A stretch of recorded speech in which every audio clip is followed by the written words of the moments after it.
many people are we going to upset tonight?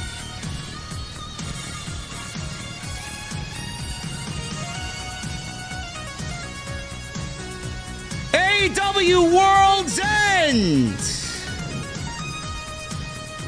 It's the end of the calendar year for AEW. It was the last pay-per-view of 2024. And I'm here to tell you, ladies and gentlemen, that it's not going to get any better in 2025. We closed the door on the worst year in AEW history. Don't let anybody fool you.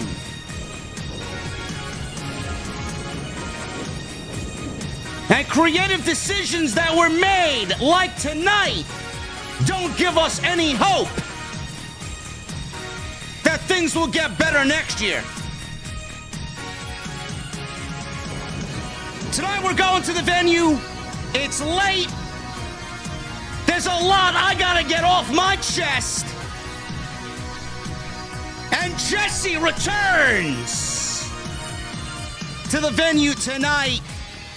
And just because of that and that alone, we're drinking a ice cold tonight. So I want to know, on this Saturday night, early Sunday morning, what the fuck are you guys drinking? I'll see you over there.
Why has Triple H been so successful? Why is Triple H running WWE better than Vince McMahon and Bruce Pritchard on Monday and Friday night? Long-term booking.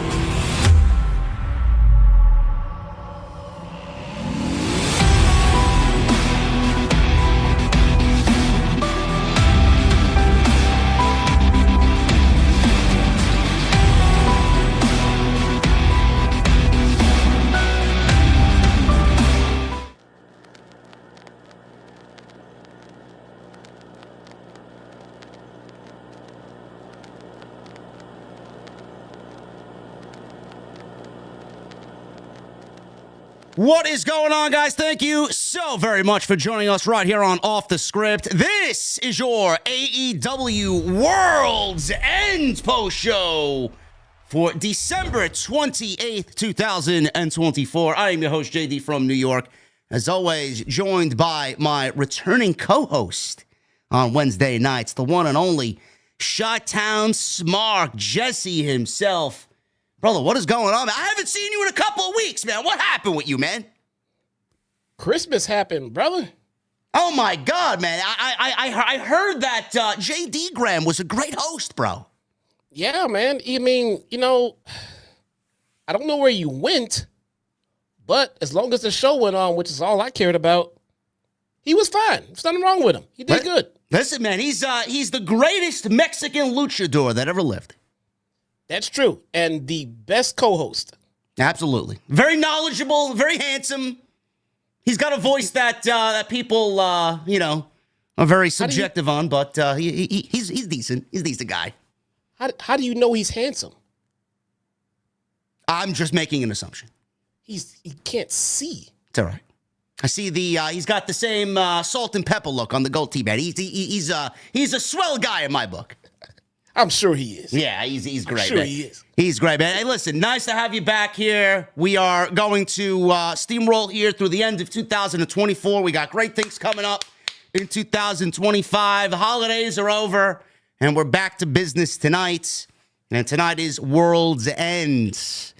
Man, there's a lot I'm going to probably get off my chest tonight. I want to start out by saying one positive thing before we get into what we got to get into. This was a ton better than last year's World's End. So I want to start off by saying that. Last year's World's End, I was in attendance at the Nassau Coliseum, and it was a complete bore fest. It was just awful. You just felt like this dark cloud over the company, and nothing really jumped off of that show to me. There was no excitement. There was nothing going into it. There was nothing coming out of it. It was just very, very grim at that point.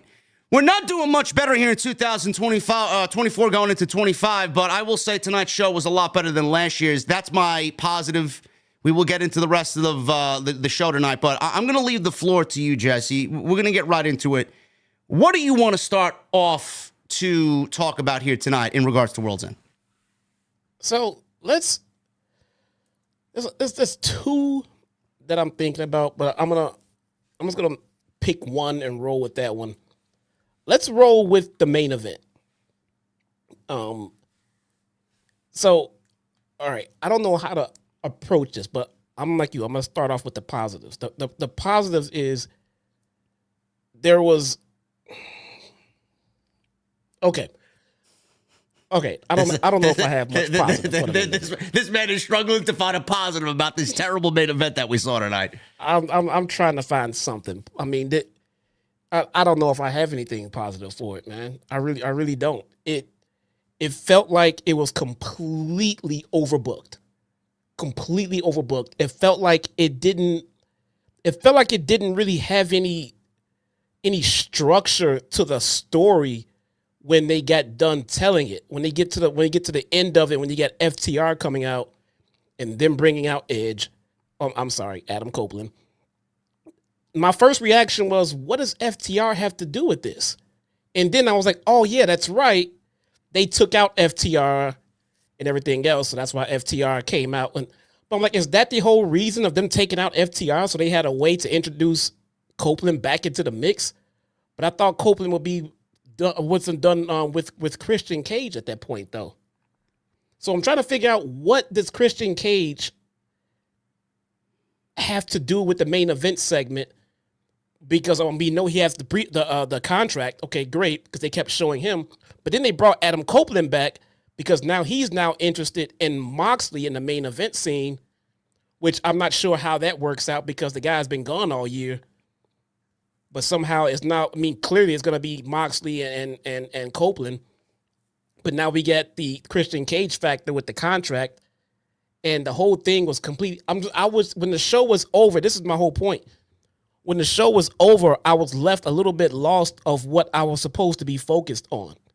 Christian Cage, Copeland, they already set up the 6-man tag for FTR rated R versus the Death Riders.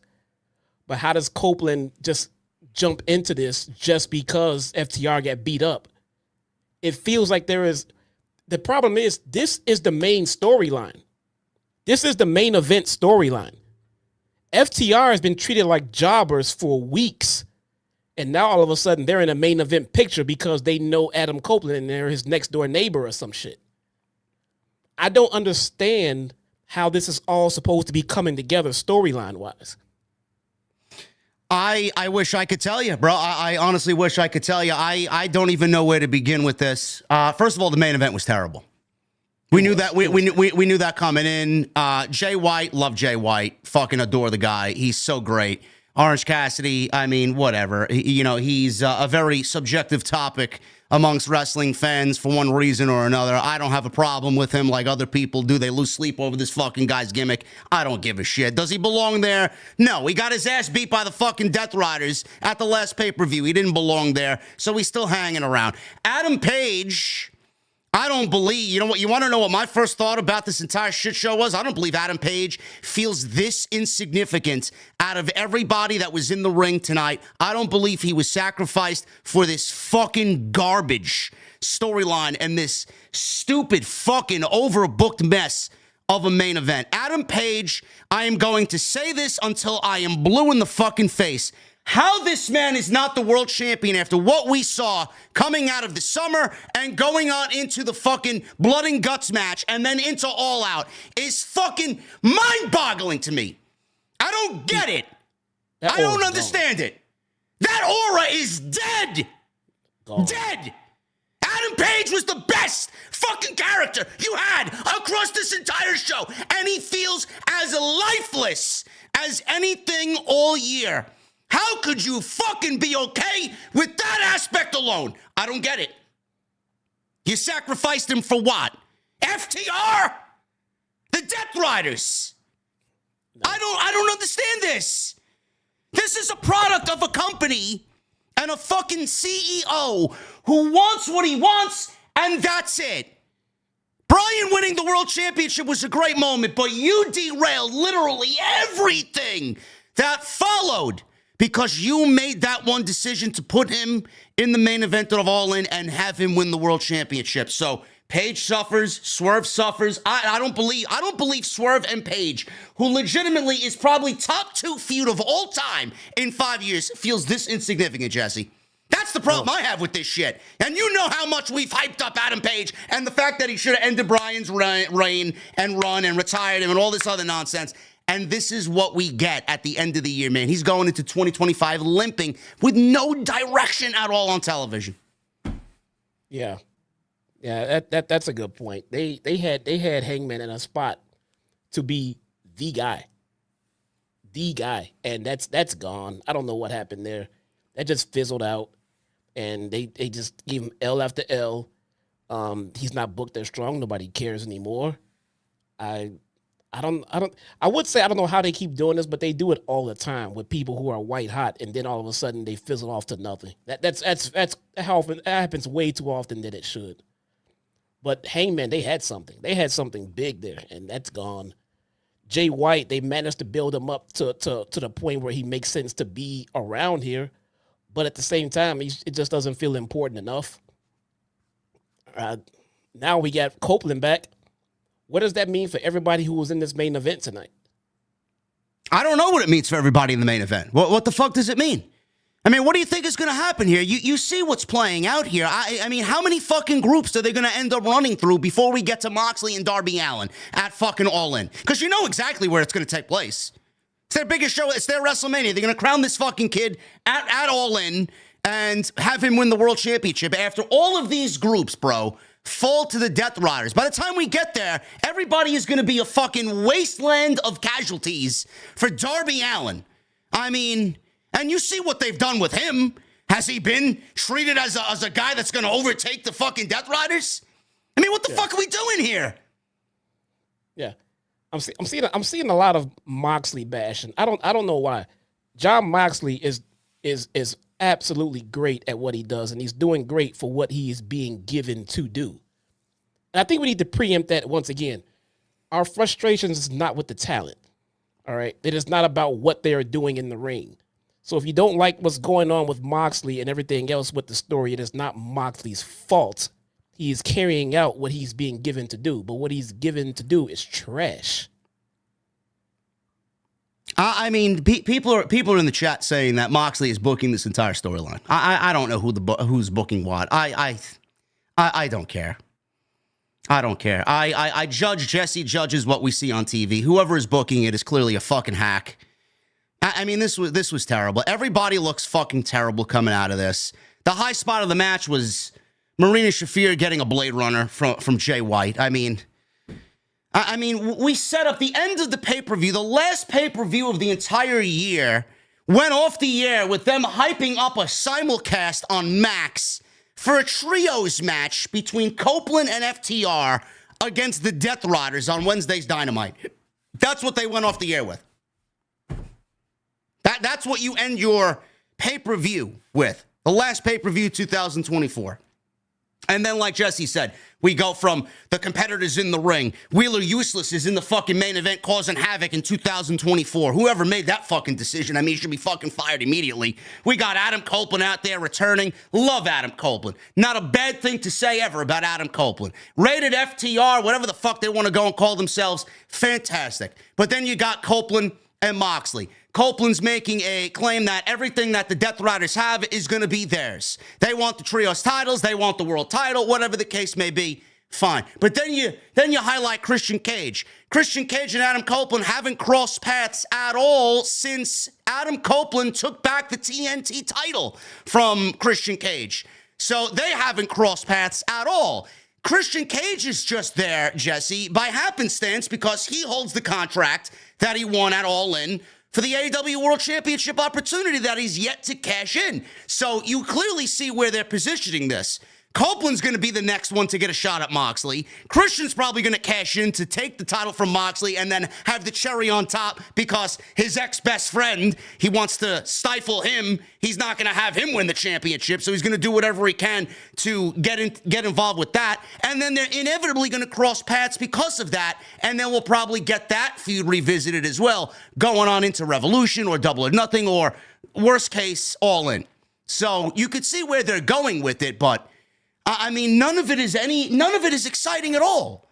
None of it. Like, I have no emotional tie-in to any of these characters because of the last 6 months of story they've told the Death Riders, which has gone nowhere. And casualty, body after body, lining up to a point where we all as a fan base are starting to ask questions.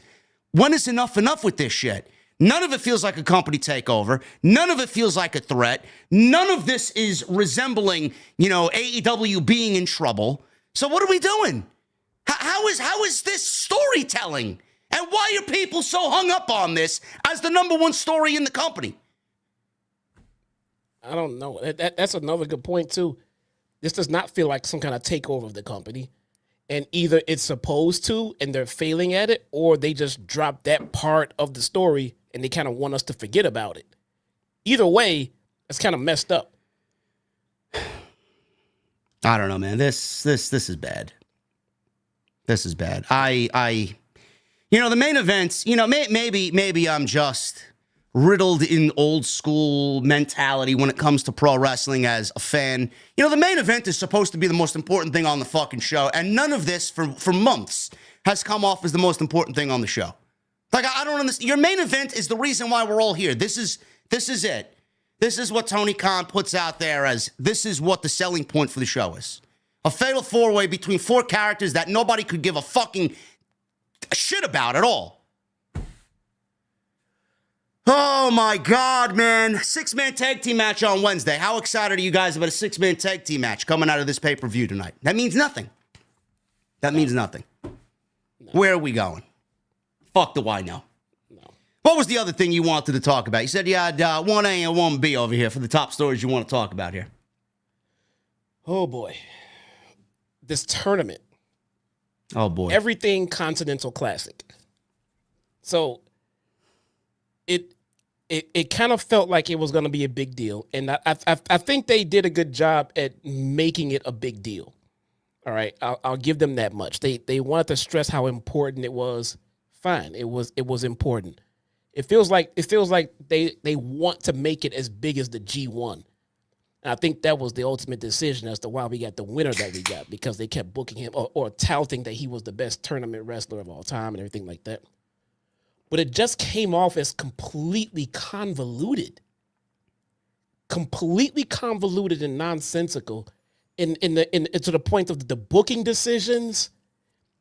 Why they pushed someone like Kyle Fletcher as hard as they did, give him the big wins that he got, just to come up short in the tournament and then have the guy who beat him end up losing. Fletcher didn't come out of this tournament looking as strong as they wanted us to believe that he was. He did not come off as that big of a deal. I thought, as a viewer, I thought this tournament was basically there to help us believe that Kyle Fletcher is the real deal. So if he wasn't gonna win, I think he should have won. If he wasn't gonna win, I would think he would at least wind up in the finals and then just come up a hair short or something like that. But that didn't happen. So it feels like that was a fail trying to get Kyle Fletcher off in this tournament as being a big deal. And then the booking decisions around everything. You said they made changes and everything else, but then when they made the changes, they didn't need to make the changes. So why did they make the fucking changes? Jesse wasn't here for the Collision review that we did on Saturday. I wish he was. We had a great time on the Collision stream. I know it was, Christmas weekend. Dynamite, we did Christmas Day. He wasn't here as well for that. I ranted about the changes. Jesse and I knew the changes were there. We talked about it day one when we came on here 7 weeks ago for the Continental Classic. We talked about the changes and how we didn't understand why changes were made. Changes like that didn't need to be made. Tony made changes to the Continental Classic, and the changes that he made were the Gold League and the Blue League semifinals last year happened within its own league. So number 1 and number 2 of the Blue League went and wrestled in the semifinals. Number 1 and number 2 in the Gold League wrestled in the semifinals. And the winners of both of those leagues, it would be the Gold League versus the Blue League in the finals. Now, this year they changed it to those European-style football rules. It was number 1 in the Blue League versus number 1 in the Gold League, and number 2 in the Blue League versus number 2 in the Gold League. So he made changes for the sake of making changes so that he could shill it to the sickos that, hey, look, I'm making changes to what we are building upon with the tournament. Meanwhile, what he did was basically get us from point A to point B back to point A.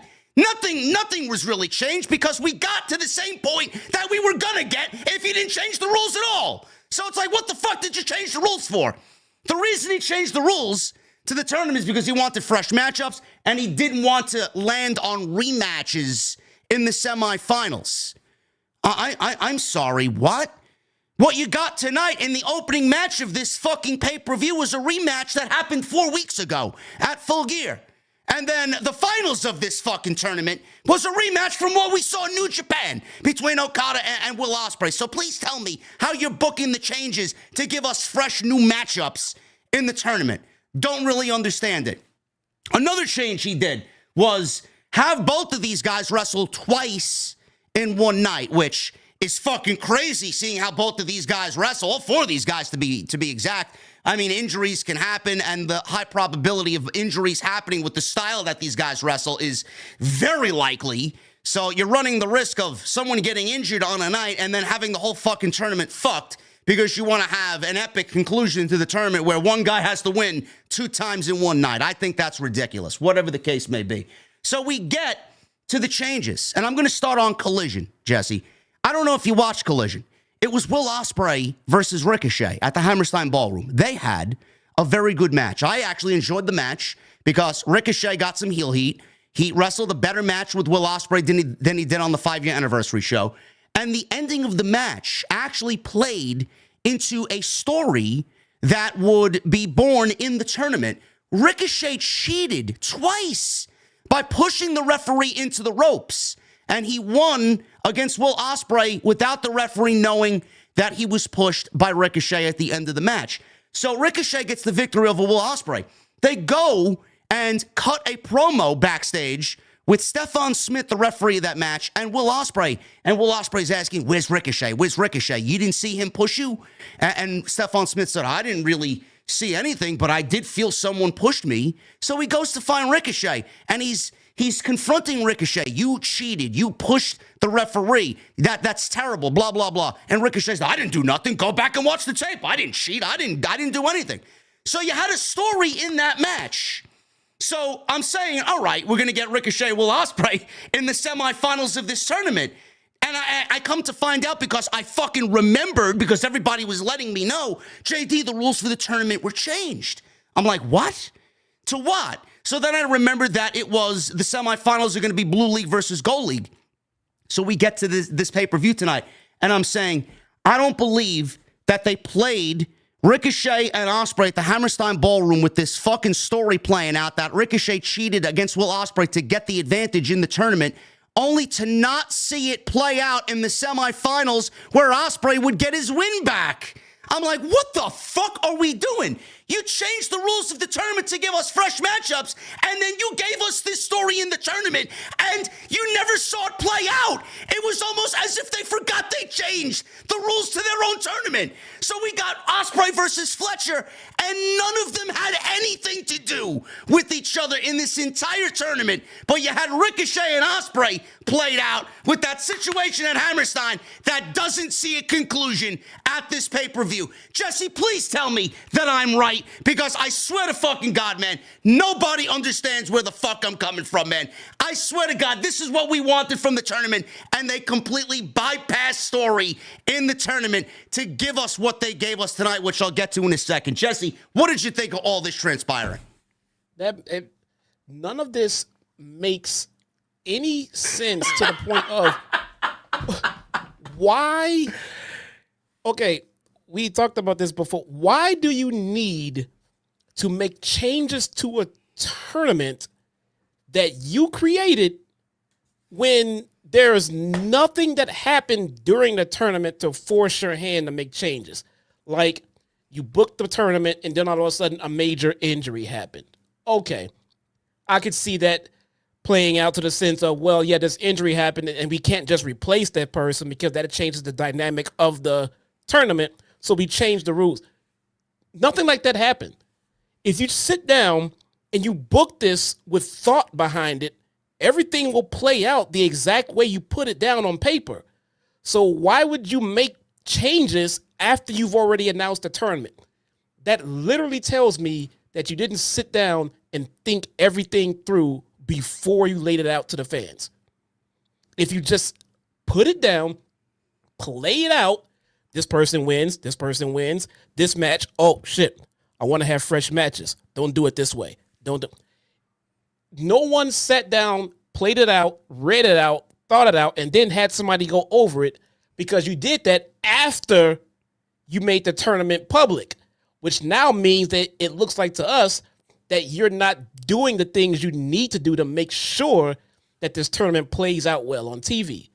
Why was this not caught before the tournament went live? It makes no sense.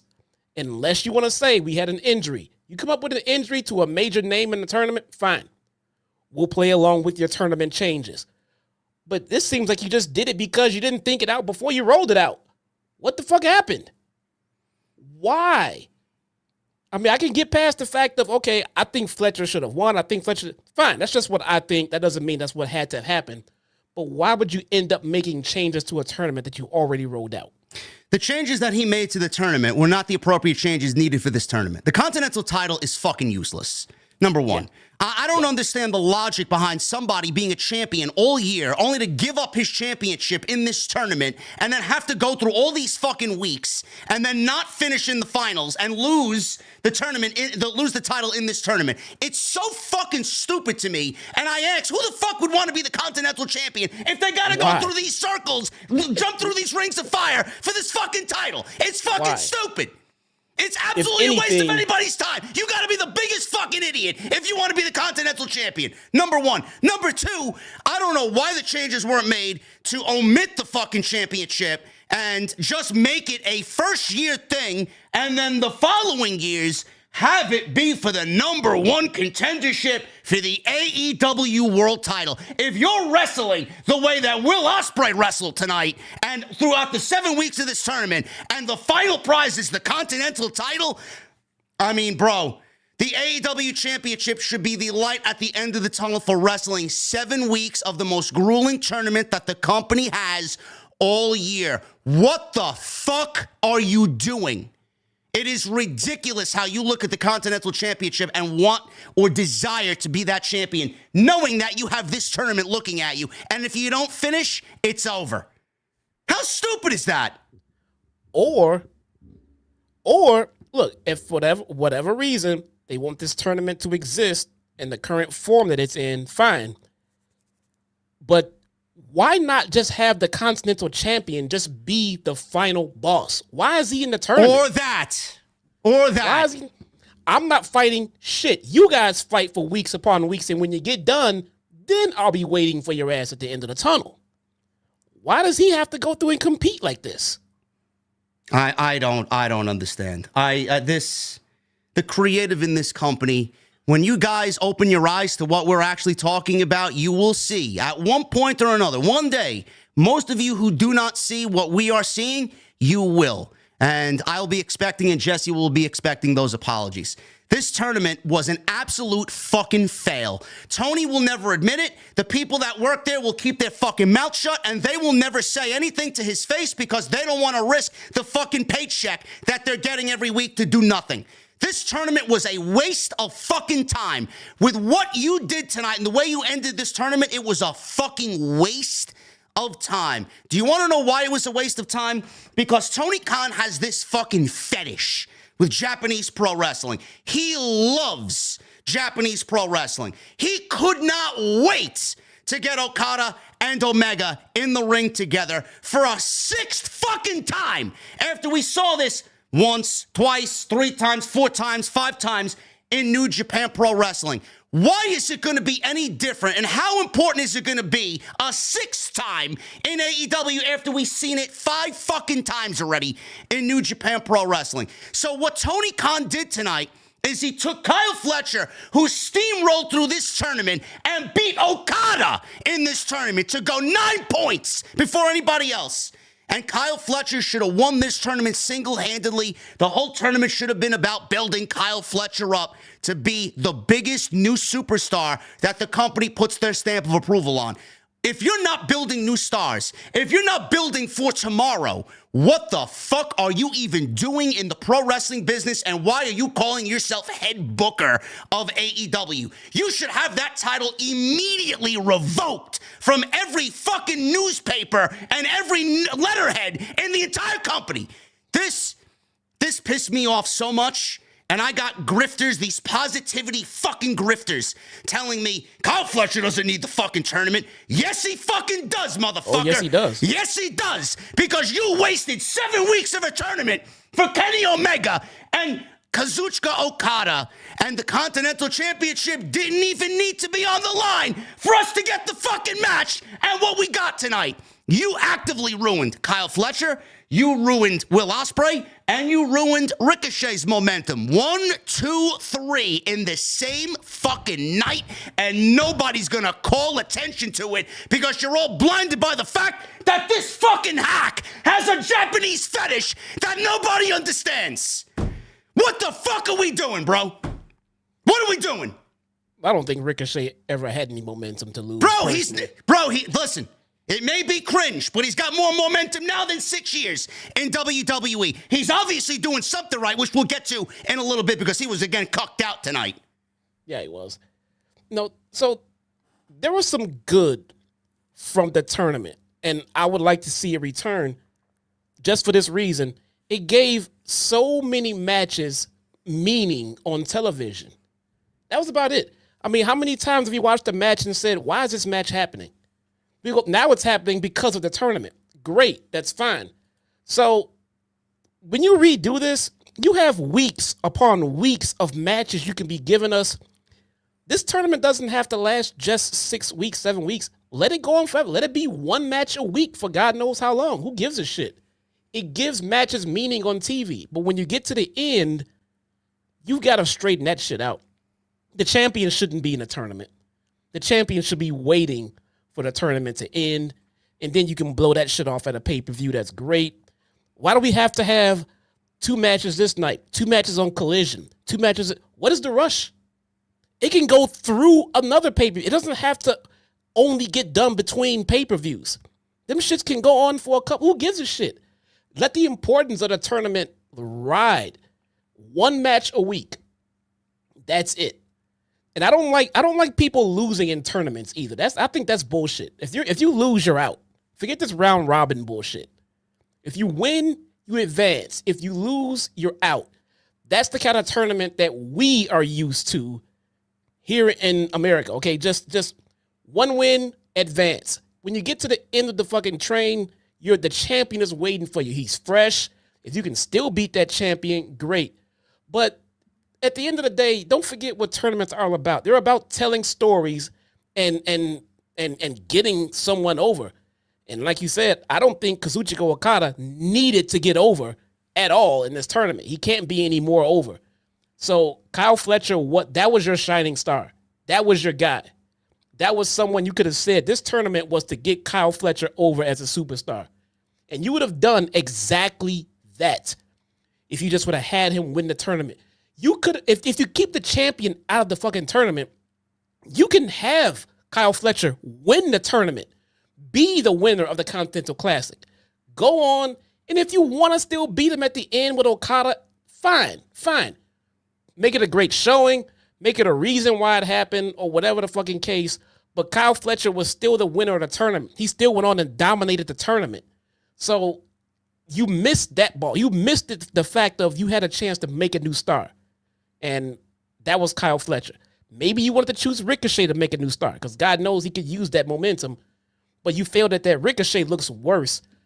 No one should be coming out of the tournament looking worse than they did when they fucking started. That is an absolute fucking fail. I don't understand how these fucking grifters on social media don't see where we're coming from. You know how many people were telling me, oh, Kyle Fletcher's going to be fine coming out of this tournament. Will Ospreay's going to win the international title, and he's going to pass the torch at Grand Slam in Australia. Where the fuck is that happening? They're going to have the title on Okada for All In, so he defends the title at Omega 7 months from now. What the fuck does that mean for Kyle Fletcher? Oh my God, man, he gets his win over Will Ospreay in Australia in February. Fuck me with that garbage. Then I got some other idiot telling me, oh, Tony's going to put the TNT title on him. What are you fucking kidding me? The guy went through 7 weeks of a tournament to prove to everybody he's the best pro wrestler in the world, and he gets cucked out in the tournament because Tony wants Omega and Okada, and he wasted every possible resource so that he could get this one simple stare down at the end of this tournament, which meant absolutely nothing to anybody. And Kenny Omega, the last time we saw Kenny Omega, he was being carted out on a stretcher because the Elite attacked him before he had surgery for diverticulitis. Jack Perry's putting intestines over a birthday cake, telling Kenny Omega happy birthday in a disgusting moment on Dynamite. And Kenny Omega comes out and he presents the title to Kazuchika Okada, who's a part of the Elite and a part of everything that happened to Kenny Omega. He hands him the title and he does nothing. And he says, here's your new Continental Champion. What the fuck? Kenny Omega is not back looking for fucking bloodshed on everybody that put him out for 8 months, 9 months? What are we doing? I personally thought that this was them saying that Kenny Omega was done with his in-ring work and he was just going to be an EVP and take Christopher Daniels' spot. I thought this was them saying that he was done wrestling because of his illness. I didn't know what was going on. This guy was beat up and attacked with diverticulitis by these people. He just comes back and he hands Okada the title. What? What am I watching here? What human being would look at another man who put him out and doesn't want revenge? Here's your title, man. Congratulations. I'll see you in July. What? Also, bro, all right, do me a quick favor. In the chat, please type out that how you did not and do not ever go into the AEW pre-show. How could I be in the fucking scrum when I'm right here and my hands are here? You fucking idiots, look. No. In the pre-show, not just the scrum, the pre-show too. Pre-show. So put that right there in the chat and then pin it. Because people keep popping in here thinking, oh, that's it. That is not him. He does not go to the pre-show or the scrums. That is not us. And it does not happen. The thing is, you think that enough people know it by now. Some people still fucking believe it, bro. Some people still actually think. It's unbelievable how fucking brain rot people are. How could I be in the fucking media scrum chat on AEW's YouTube channel when I'm right here? All you got to do is go to the channel and see how, look, this guy's live. Every time, every month, they still, why is JD in this chat? I stopped caring. I just closed the chat. The thing is, people know. They even do a multiple accounts. Oh, look, JD's trolling in there. And then they go back to the JD account. Look, I'm JD. And they still believe it every fucking time. Just pin that shit to this stream right here. So when they pop up to find out why you were trolling in the pre-show or the buy-in and why you're trolling in the scrum, it's not you. People are fucking stupid. I texted them earlier, like, dude, they're still doing it. And he was like, I don't know why they don't just ban them. First off, they don't have moderators monitoring those fucking streams first. And second, they don't care. All you gotta do is look at my name in this chat. There is a check mark next to my name. If you don't see a verified check mark in any YouTube chat, it is not me. They are fucking people, bro. But nonetheless, yes, Ricochet is not doing himself any fucking favors. Ricochet and Osprey, bro. They should have had a semifinal match, and it should have been Fletcher and Okada. Ricochet and Osprey had a story. Fletcher and Okada had a story. They could have done these matches, and we still could have got to the same place no matter what changes were to the tournament brackets. But what they did is they gave us Osprey and Okada because it's New Japan. Then we got Kenny Omega and Okada because it's New Japan. My problem is they actively... Will Ospreay, like you said, bro, to your point, Will Ospreay lost 3 times in this tournament. He's the hottest babyface in the entire company. Kyle Fletcher is the young, Randy Orton-like up-and-comer baby, a new guy in the company. They're building a fucking a huge thing around this kid, making him into a star. He loses tonight, and by the end of the fucking night, he's forgotten. And if anybody thinks that Kyle Fletcher is going to go into 2025 and they're going to give this kid any fucking momentum, it's dead.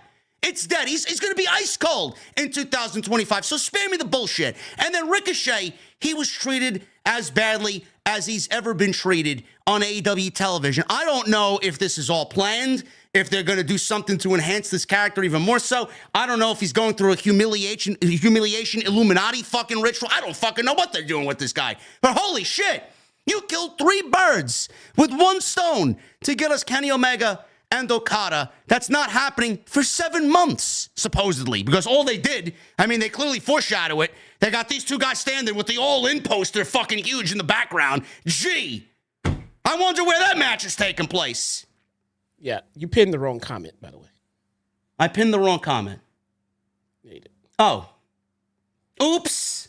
The chat's moving so fucking quick. Yeah, they are. Yeah, they are. There you go. Oh my God, man! It's so bad, bro. I'll tell you this for the people that say, "Oh, you just complained about." Overall in ring work, I had fun watching the show. All right, I text someone who's at the show tonight.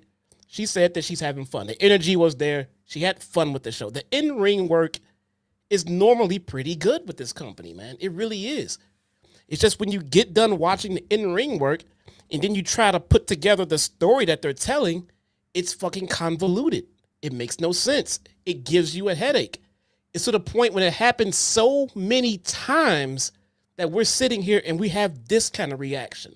So we have like almost 4,000 people here.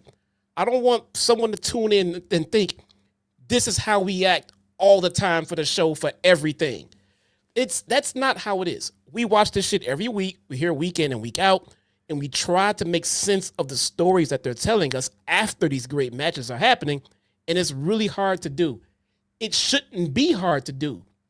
It shouldn't be a puzzle to figure out. Why do they always get it wrong, Jesse? Why do they always get it wrong? I mean, we have been spot on for 50 minutes now. Like, I don't understand this shit. It's so fucking... I don't even work for the fucking company, and I could see what's right and what's wrong. Why?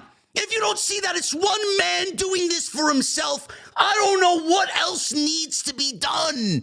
Kyle Fletcher should have won this fucking tournament.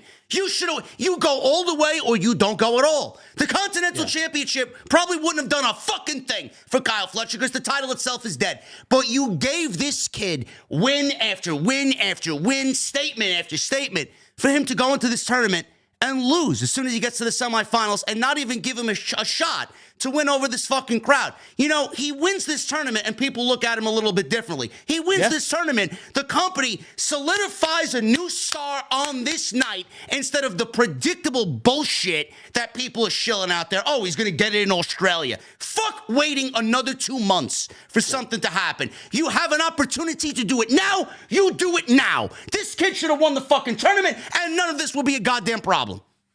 Yeah. Yeah, I mean they did a good job at picking him to give him the push. Hey, we're gonna pick this guy out. We're gonna put the rocket pack to him and let him have it. The thing is, you put the rocket pack to him, and there's nothing in the rocket. It just fizzled out. It was a dud. Now there ain't. Yeah. Oh, he'll be fine, JD. Get the fuck out of here. He'll be fine. Yeah, you trust this fucking creative to take Kyle Fletcher from this moment to do anything else with him now.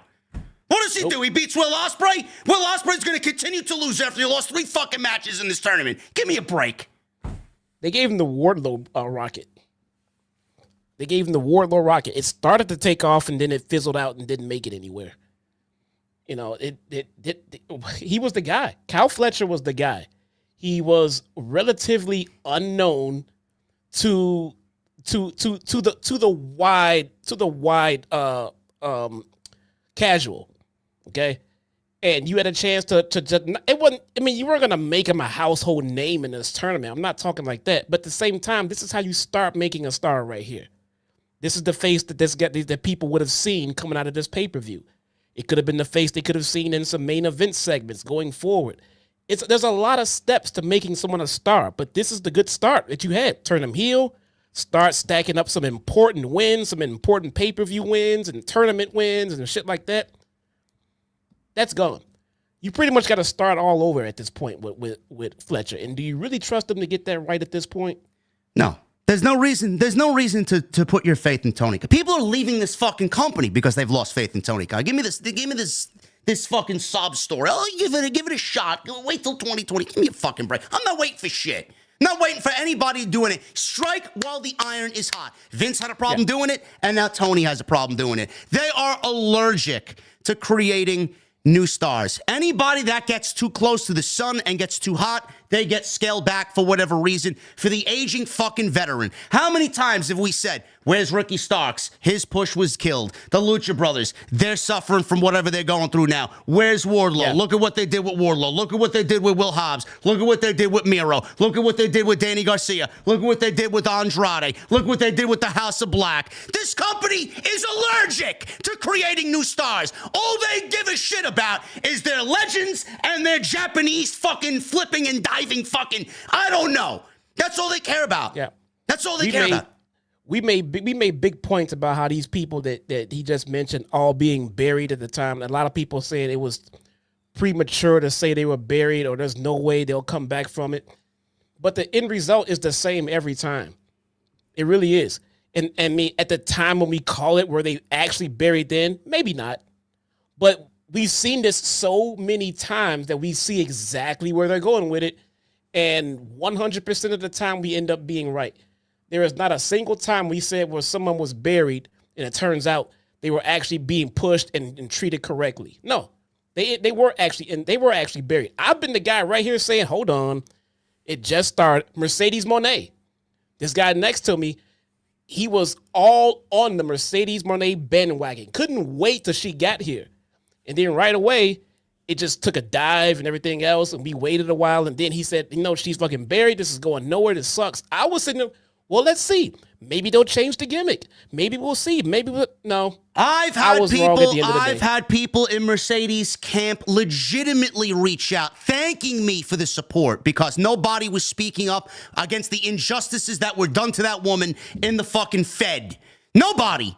Everybody blamed her and threw her under the bus because her name was getting clicks and engagement. Well, I was the only fucking creator in this space sticking up for what was right and what was being wronged done to her by Vince and Johnny Laurinaitis and Bruce Pritchard. Nobody stood up. Nobody. So you think I want to sit here and complain about fucking Mercedes? Do you genuinely think I want to sit here and complain about Mercedes and what's going on in AEW? I know all of it is not her fault. I know it's not. But I'm not going to sit here and fucking stay quiet because it's Mercedes and we love Mercedes. I got to call out the good and I got to call out the bad. And right now, I don't know who's interested in what Mercedes is doing outside of what the woman does in the ring, which I've been telling you for 7 fucking years. She's the best women's wrestler on the planet. If you don't understand that by now, I don't know what the fuck you're doing here. Yeah. This tournament, answer me this. What they did with Omega and Okada could have been done without the championship. Could have been done on Dynamite, right? Did this need the Continental Championship behind it? No. I don't get it, man. I don't understand it. They're going to look at that and say, oh my God, what a moment. What a moment. He just killed the biggest fucking building process in the company at the moment in Kyle Fletcher and then cucked Ricochet out again for a second week in a row. It's like, what the fuck are we doing, man? Holy shit, are you guys not wanting new stars? Momentum stopped. Let's stop the momentum, man, because we got to push Omega and Okada. I don't get it. You were onto something when they minted this fucking title. When you said it should be a title, because so many different wrestlers go and they wrestle abroad. They wrestle overseas. They wrestle in other promotions. They often pop up to represent AEW. This should be the title that they do that with. Go to different promotions to defend this title and everything else. Go overseas to defend this title. And in that process, that should be the only place that title is defended. Now, the time for anyone in the company to win that title should be this tournament. If you want to be the one, if you want to be the ambassador to go to other promotions to defend that title, you have to win this tournament. And that would be the only chance you got to do that. That would make the title pretty fucking exclusive. I want to go to New Japan and defend this title. Well, you got to win the tournament, and then you got to beat the champion. That would make it me. And just at a quick glance, to me, that sounds like it'd be pretty fucking interesting. That would mean that you don't need to be defending the title on AEW television. You can still do other things, but to do that part, you got to win the tournament. That would make it so important for people to want to win this tournament, to get more exposure. But now it just falls to the wayside. It made no sense how they fucking did it.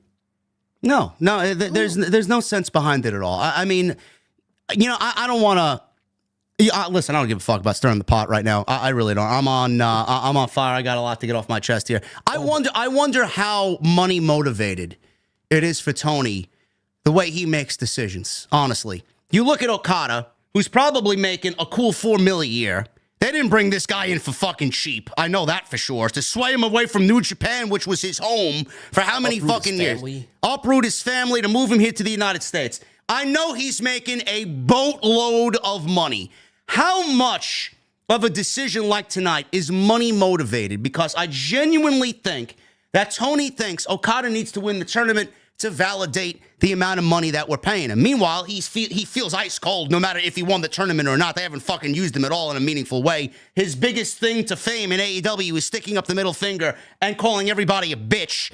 How much of it is money motivated? Because I would say if AEW gives the tournament to Kyle Fletcher and they start building a young kid and start building the company around someone like Kyle Fletcher, and he gets over and his star continues to grow throughout 2025. When a contract year comes up, they're going to be in a situation where they got to pay him even more money because of what they did to build him up to get to that point. Maybe Tony doesn't want to pay these people. I don't know. I don't really understand. Maybe Tony doesn't want to give as much back to everybody because he's got this complex where everybody's going to get up and fucking leave and go to the competition after they use AEW as a fucking place to build themselves a foundation. I don't know. I don't really get it, but it's something about it just does not sit right with me that you take this tournament and give it to somebody who's established more so than any individual in this entire business to give him a tournament instead of giving it to a young up-and-coming kid and saying, here you go, man. Thank you for the hard work you've done. We're going to put the rocket to you and the company stamp behind you going into the new year. Okada won 6 fucking tournaments in New Japan Pro Wrestling. He's got to come here and win a 7th? Or whatever the fucking case may be, 5 G1s he's won? Why? Why can't you take that and say, okay, Okada, help the young kids now? Why does he got to win another one here in the States after he won 5 G1s in New Japan? It could work the other way, too. He's paying him so much money. I don't know, man. He didn't need to be in this tournament at all. No, I agree with you. At all. We're gonna try and get through this post show. I always say we're not gonna go over move for move, sequence by sequence. It's more about tonight. It's more about creative than anything. It really is. This is fucking mind-boggling to me. But we're definitely gonna get into it. We got a lot to say about Statlander and Mercedes. Got a lot to say about that. We got a lot to say about the women's championship match and the terrible title reign that is Mariah May. I don't know what the fuck they're doing. And we got the international championship. Konosuke, Takeshita, and Powerhouse Hobbs.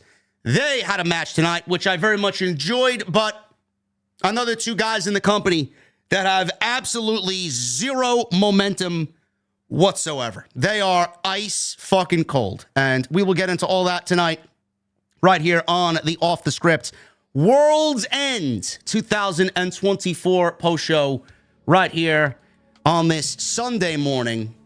I want to thank you guys for joining us. We got 3,800 people in here on a Sunday morning at 1 o'clock in the morning. Follow us on social media at JD from NY206. Twitter, Instagram, TikTok, and Cameo. Hit that subscribe button down below. Turn on the bell for notifications. Follow Jesse on X as well. He is on X at Chi-Town Smart. He's also on YouTube.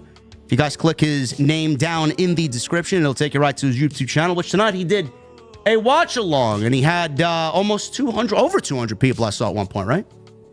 We had, our peak was 280. Oh my goodness. 280. Also, real quick, I'm next year, and I'll do announcements on this. I'm gonna be rolling out some different kind of content. I've trained myself on some editing, so I know how to edit videos. So I have some pretty big ideas on what kind of videos to be doing next year. So hint, hint, it'll involve a lot of pay-per-views. So that's why I was asking you about the WWE pay-per-view structure. Yeah. I'll find that out about. I'll find that information for you as soon as I can. Fathom in the chat. He says Chris Featherstone was giving JD a shout out on his Discord. I would love to know what he said, bro. I don't know who he is. He's from Sportskeeda. He works with Vince Russo. I would love to know what he said, bro. Oh, okay. Listen, man, I am very proud of the work we've done. Man, this was the greatest year in the history of the podcast. It's only going to get better, man. Starting January 6th, I'm expecting at least 9K in the venue for that Monday Night Raw, man. It's going to be fucking unbelievable next year, and this was our best year ever. Our Dynamite coverage is exploding, and you guys are waking up to the fucking bullshit, which I appreciate. And Jesse's here along with it. He's going to continue to grow. It's going to be great. But speaking of next year, Jesse and I are doing something very special for everybody. I've already announced this on my Dynamite streams and Collision streams. I announced this again this week on the WWE streams. We are doing a Best of 2024 OTS Awards. I did this last year with Baydala on TNT. It didn't really go anywhere. I didn't want to do it with Solid Monster because he does his own things on the sound off. So Jesse and I are going to do something here on the channel. I have given you guys, and it's on my Twitter, giving you guys a poll for several different categories throughout the pro wrestling year. Different topics, different discussions. You guys can vote on a bunch of different things, and Jesse and I are going to go over that live on a stream and announce the winners and all the candidates. The way we're going to do it is, it's going to be us, but it's also going to be a few of your favorite content creators in the IWC. I've reached out to several people. I've heard from some I have not heard from yet, which I don't really think at this point I'm going to hear back from them because they don't want to work with us. But kicking it with Ross, my guy Ross is in the chat. He's going to be a part of it. He's definitely going to be in, and he's already sent me a clip, very detailed clip. Can't wait for you guys to see it. He's going to give his opinion on one of the categories. So it's definitely going to be a fun time, and we're going to let you know when that's going to be. But that's coming up very, very soon. I just got to get everybody's videos and everybody's categories lined up, and we're going to have a good time with that. But we're glad to have him on board. It's going to be great, Absolutely. Right? Yeah, man. I mean, I like the idea. Yeah. And I think it's become a big deal, you know, with due time and after a few times of doing it. So I think it'll catch on. I think it'll be something pretty big in the community. Holy smacks, man. Jeez. Oh, my goodness. We'll get to my guy Angel in just a second. Make sure you guys go check out the content on the channel. There's plenty of it. Please hit that thumbs up. Strive for 1,500 likes tonight on the World's End post, and the super chats are open because that is the best way to support what we do here on the channel. And we have a fucking bomb!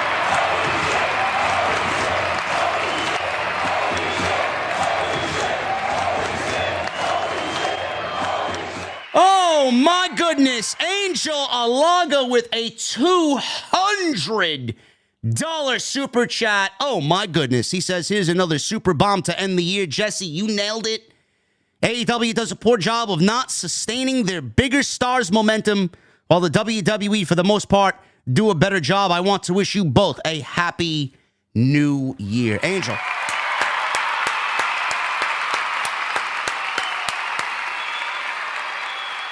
That's what's up.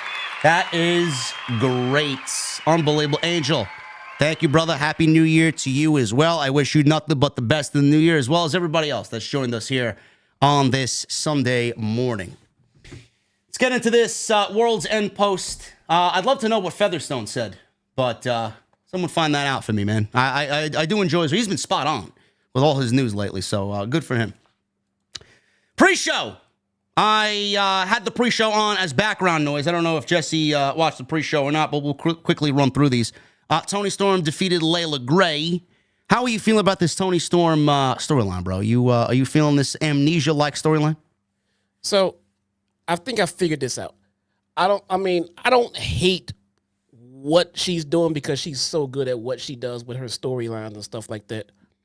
But I figured out why it's happening, though. And I just feel like that creative could not come up with a way to keep Toni Storm away from Mariah May. I felt like if they just brought timeless Toni Storm back, everyone would say, well, how come she's not going after Mariah May? Which she should be. But since she has amnesia and she's back to rocker Toni Storm, that's why they're doing this whole ordeal this way. And it's catchy. It's funny. It's kind of cool. I like what they're doing. But it just kind of made no sense because timeless Toni Storm was over like 100,000 times better than the rocker Toni Storm. So they're going to do this rocker thing. She has amnesia. And when she snaps out of it and comes back to timeless Toni Storm, that's going to be a big pop. But they're doing it because they have no other way of keeping them apart. And I think this is their way of keeping them away from each other. Yeah, I don't know. I don't know what's going on here, man. I honestly... You know, it kind of bothered me when I heard the announcement first that Toni was going to be on the pre-show because she's the most over female in the entire company. But it makes sense. It makes sense in the which is why I didn't really tweet about it, because I didn't want people to start complaining that I'm complaining. But I understood and understand where they were going with it. But right. You know, is it going to be a situation where we get her and Mariah? Is it leading to Mariah? Is it leading to Mercedes? I mean, I don't know at this point where it's going, because you would think that it's leading back to Mariah, but also at the same time, Mercedes needs an opponent because she's blowing through everybody very rapidly in that division. Yeah. So that is for sure. I don't know. We'll figure that out, but she beat Layla Gray tonight on the pre-show. Jeff Jarrett defeated QT Marshall. Apparently, Jeff Jarrett's going to be on Dynamite, and he has a big announcement about his future. He's not retiring. I don't think I don't think he's retiring. Listen, I'm going to take a stab in the night here. I honestly think it's one of two things. One, Chris Jericho's going to interrupt him, and it's going to be Jericho versus Jarrett. I don't know why I thought that, but I hope to God that does not happen. Or Big Boom AJ versus Jeff Jarrett. I do think that Big Boom AJ is going to be on AEW television coming into the new year. They want, to be as big as possible with the Max deal and the simulcasting, first night simulcasting. I think Big Boom AJ is going to be there. Could be something to do with him where he interrupts Jeff Jarrett. We get a match with those two. I don't know. I can't see him retiring. But I also can't see at the same time who else he would work with outside of the obvious names, Man, if they did all this build up just to have him come out and do an angle, I'm going to be... It's an angle. The fuck Why? do you think it is? But why, though? Why? Because they don't care about building new stars, bro. Kyle Fletcher got fucked. He got fucked. So they give the platform to Jeff Jarrett to have a major storyline play out on Dynamite. Fucking ridiculous. It's going to be the Rizzler versus Jeff Jarrett at fucking Grand Slam. They don't need Jeff Jarrett front and center on anything, dude. They need Jeff Jarrett in the back helping the talent. That's it. I don't know. Make Jeff Jarrett the new commissioner or the new Christopher Daniels shit. I would have no problem with that. I'd have no problem with Jarrett being the on-screen commissioner. I really wouldn't. I think AEW needs an on-screen commissioner. Yes. Christopher Daniels, nobody gives a fuck about him. Apparently now it's Kenny Omega. Well, I don't really. Tony's not going to put an on-air commissioner on TV because Tony has a fucking superiority complex and he's got this ego about him where he feels like, oh, I can't put anybody on screen to book my show. I got to let everybody know I'm booking my own show. Because he's Why would he want to take ownership of this fucking train wreck? I don't know. God. I don't know. So Why did he fire Jimmy Jacobs? Oh, man, I wonder how many. Listen, man, I thought the product was going to get better when Jimmy Jacobs was fired. I mean, just. That scapegoat firing that I had people reach. Oh, Jimmy Jacobs wasn't fired. Give me a fucking break. Jimmy Jacobs wasn't fired. Of course he was. He was given an NDA to sign and then they fucking booted him out the fucking door. What do you think happened? He was fired for sure. Fuck out of here, man. What do you think? I'm stupid? He was probably one of the guys that people say, how come someone doesn't stand up to Tony Khan and tell him how bad it is? Maybe he did. And that's where he is right now. Guy was NDA'd out the fucking asshole, man. That's exactly what happened to Jimmy Jacobs. So somebody revived Jack Tunney. That's fucking. Yeah. Bring back Gorilla Monsoon. Yeah, really, man. So yeah, that's what happened with Tony Storm. Jeff Jarrett's got a segment on Dynamite about his future. Who knows what that's going to be? We got a tag team match that went nowhere. Murder Machines. That's their new name. Brian Cage and Lance Archer with Don Callis. Leo Rush and Action Andretti, who came out looking like one of them fucking spiked Koopa Troopas from Super Mario Bros. I don't know what the fuck they're dressed as or what the fuck they're supposed to be, man. What are they supposed to be? You can't jump on them because they'll kill you. You got to, like, push a duck into them.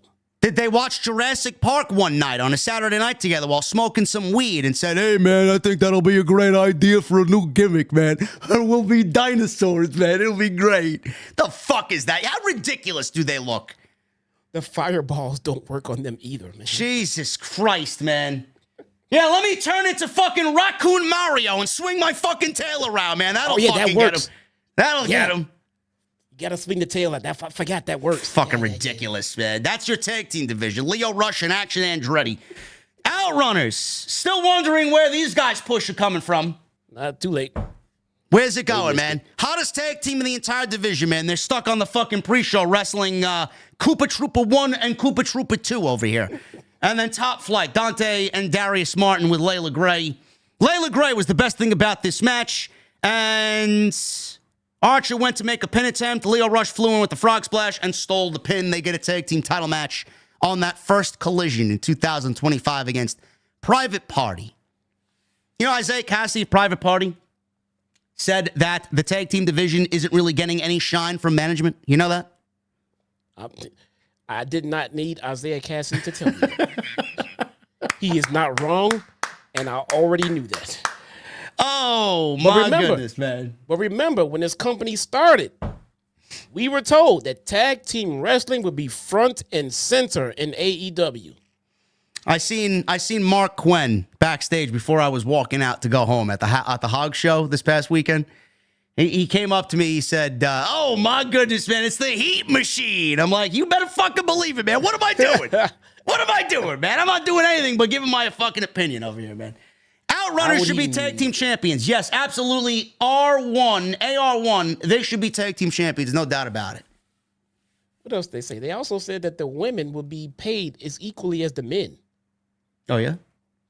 Who said that? That seems to work for one, at least. Who said that?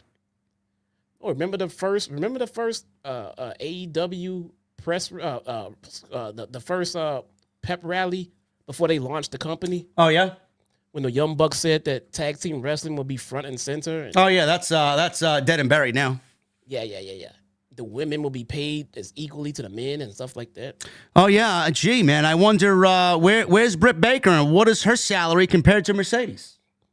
I don't know, but I'm still trying to find Britt Baker, man. Britt Baker's with DDP doing ice baths on YouTube. Yeah, Doing yep. How did Britt Baker and Jamie Hayter go from top of the locker room to pre-show and at home with DDP? Listen, Britt, we love you. Go and get your ice baths. Get the fuck out of there. Go to NXT. Work on some reps and make the main roster, man. Get the fuck out of there. They clearly don't want you there. They clearly don't want her there. Clearly. Unfortunately, that sounds very true at this point. Yes. You can tell that, and you shouldn't, but you can tell who TK has heat with directly as to how they're booked on TV. Directly. Absolutely. It's not some weird conspiracy theory, folks. Tony plays the game of, this person is, they lost favor with me. I got to take them off TV. And then they stay off TV. That's the fucking problem. Which creates a dynamic of people kissing his ass to try to get a push. Yes. Which is not right, man. No. So we got that tag team match. That was the last match on the pre-show. We go into World's End proper. Guns N' Roses, Welcome to the Jungle is shown. I think I'd love to see Tony Khan's Spotify wrapped at the end of the year. If Guns N' Roses is in the top 5, I don't know what we're doing, man. Guns N' Roses is I would say, an iconic band. I'm not a Guns N' Roses fan. I think they're fucking overrated as shit. But we got Welcome to the Jungle in the open for World's End. That's the second Guns N' Roses song that Tony has paid for. So I think we're running out of hit singles here, bro. What other hit singles do they got? Sweet Child of Mine is next, right? Probably. Fucking ridiculous. I went to the fucking to the washroom during my watch along, and they played the damn Guns N' Roses song while I was gone, and I got dinged on my fucking watch along. Where do I remember hearing Welcome to the Jungle, man? What was that movie with Tom Green? Road Trip? Remember Road Trip? Where the geeky kid, the little skinny kid, he got drunk at a rave or something, and he starts dancing with a bunch of sorority folk, and Welcome to the Jungle was playing, or what was that? I don't know. It might have been that movie. I have no fucking idea. When he was dead. No, that was Run DMC. Tricky. Oh, okay. Oh, yes. There you go. Yeah, I don't know where I heard Guns N' Roses. It might have been American Pie or so. I don't know. One of them fucking movies. No. I remember Paradise Welcome City. to the Jungle from. Yes, it was Paradise City, Skinner. That was it. I didn't see that, but I remember it from the fuck. There we go. Guns are from what was it? Dangerous Minds or not Dangerous? Maybe Dangerous Minds or the Joe Clark. One of the this school is shitty, but this one person is gonna turn it all around movies. Yeah. One of those. Lean on Me. I think they played it in Lean on Me, and then, yeah. But yeah, I didn't see that movie though. Yeah, Road Trip was a great movie. Can't Hardly Wait, says Joey Clemens, is where we heard Welcome to the Jungle. I don't remember what that movie was. Can't Hardly Wait. Lean on Me was an awesome movie. And I saw Road Trip. I got Road Trip in here somewhere. It was a great movie. Yeah, it's pretty good. This was a great match. Will Ospreay, Kyle Fletcher, Continental Classic semi-final. Like Jesse and I appropriately detailed in the beginning of this stream, the rules for the Classic were changed. Will Ospreay should have wrestled Ricochet in the semifinals, being that they told a story coming out of Hammerstein of Ricochet cheating to beat Will Ospreay, evening the series at 1-1. Ricochet goes on to wrestle Okada because he changed the rules. It was number 1 in the Gold League versus number 1 in the Blue League, which is why we got Okada and Ricochet. It was number 2 in the Gold League and number 2 in the Blue League, which is why we got Ospreay and Fletcher. Ridiculous. We don't follow European football, bro. We follow American football here, and these rules for a tournament don't apply to us Americans. Stop trying to shill some Japanese-style tournament with rule changes like this to fit our fucking lifestyle, man. Nobody cares. The Continental Classic has driven ratings down for Dynamite and hasn't been a fucking lick of a difference as far as the interest in the show. Meanwhile, we're out here changing fucking rules that don't need to be changed. Ridiculous. The only thing you need to change going into next year, and I want you to listen to me as my lips fucking move, the only thing that needs to be changed is one of two things. Either you listen to Jesse's request, and it's a logical one. The champion doesn't need to be in the tournament. He should be the final boss of the tournament. Why do you want to be the Continental Champion, and you have to go through this fucking tournament and give up your title for 6 weeks to ultimately go through this tournament to still be the champion? Who the fuck wants to go through that? There's no normal human being that wants to go and do that. Zero. You either have him be the final boss, or you don't put him in the fucking tournament at all. So that's one change. Or you can put him in the tournament if you want, but make the winner the number one contender for the AEW World Championship at either Revolution or whatever fucking fancy Dynamite you want to have a branded show, maybe like Fight for the Fallen or whatever the fucking case may be. That's what you need to do. That's the only change you need. These other changes, they did nothing to change or enhance the tournament whatsoever. But the name of the tournament is the Continental Classic. If the winner of the Continental Classic gets a world title shot, then why in the holy hell is it called the Continental fucking Classic? It is the Khan, Khan, Continental Classic. There you go. Moving on. This was a great match. I actually enjoyed this match more so than the first match we got at Full Gear. Or whatever, the last match at Full Gear. The only thing I didn't like about this match, Jesse, and this was a common theme throughout the show tonight, is that Ospreay was bloodied within 3 minutes of the pay-per-view starting. Like, I get it. I understand that you want to make it as epic as possible, but we didn't really need blood in this type of match. Like, I don't know if they were going for a visual with Ospreay bleeding and dried blood all over his face as he goes into the final against the fresh Okada. I don't know what they were looking for. He ended up losing anyway, so it was all a fucking moot point anyway. But 3 minutes into this match, man, we got heavy bleeding. And that was not the only blood we got in this entire pay-per-view, man. I think there was 3 different spots where we got blood on this show tonight. I don't think anybody bled at Full Gear, but they ramped that up for tonight at World's End. I said, man, look at this. Ospreay's bleeding right away. And they're like, look, the only one that doesn't bleed anymore is Moxley. He stopped bleeding for... Never mind. No, never mind. He made up for that shit. Yeah. It's it was a little overkill, honestly, with the blood. There was I can't believe I'm saying this, but there was too much blood too early on. And I mean, 2 to 3 minutes into the first match, and this guy is hemorrhaging. I mean, he is full crimson mask. Yeah. I'm like, where's the crescendo? You know, I mean, I'm not saying like, no, I don't want to see blood. I mean, just make it build up. They've been fighting so much. Oh my God. And now there's blood. Where do you go from the match if you've already started off with a crimson mask? Nowhere. I mean, and typical AEW fashion, I don't know what is it with these fucking people, man. I don't know what is it with management allowing this shit. At one point, Fletcher, he wipes the blood off of his pads, his knee pads or his boots. Ospreay's blood is all over this kid's fucking wrestling attire. He takes his hand, wipes the blood on his hand from his wrestling gear that is obviously Will Ospreay's, and he licks his fucking hand. But why? Why do we need to do that? Just hepatitis going around. I don't understand who wants to see that. Why is that necessary? Why blood is necessary in this match is number one. But number two, why are we actively drinking another human being's blood in the middle of a match? I don't get it. So obviously that came with "you sick fuck" chants from Orlando. They were hot for this match, and this match was on fire most of the time. It was on right from the bell. Fletcher, I was hoping he won this match, man. I really was hoping he won this match. There was a great sequence here with some big kicks for Ospreay. He dared Fletcher to get up and fight. They traded big chops. Fletcher tried a thrust kick. Ospreay caught him, hit a hook kick. Both fly out of powerbomb attempts until Ospreay flew into an Os cutter for a great sequence. Fletcher countered Ospreay's hidden blade into a lariat. He went for the finish. Ospreay managed a poison rana out of nowhere. Fletcher collapsed.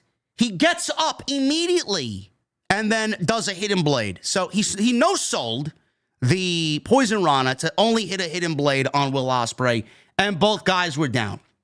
So after that spot, both started trading headbutts. Fletcher flew in for a headbutt, but he was super kicked out of midair. Fletcher tried for a schoolboy. He tried to cheat, and then he put his feet on the ropes.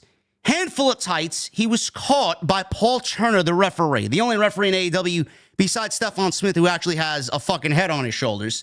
This allowed Ospreay to get back into the match because Fletcher was too busy arguing with the referee. He hit him with a big boot, a brain buster, and that was the closest near fall of the match. Elevated Liger bomb. Again, Ospreay kicked out. Ospreay ate another corner kick to the back of the head. Fletcher followed up with a proper one before trying for a brain buster. Ospreay popped out of it into a snap Hurricane Rana, holding on to a Styles Clash for the 1-2-3.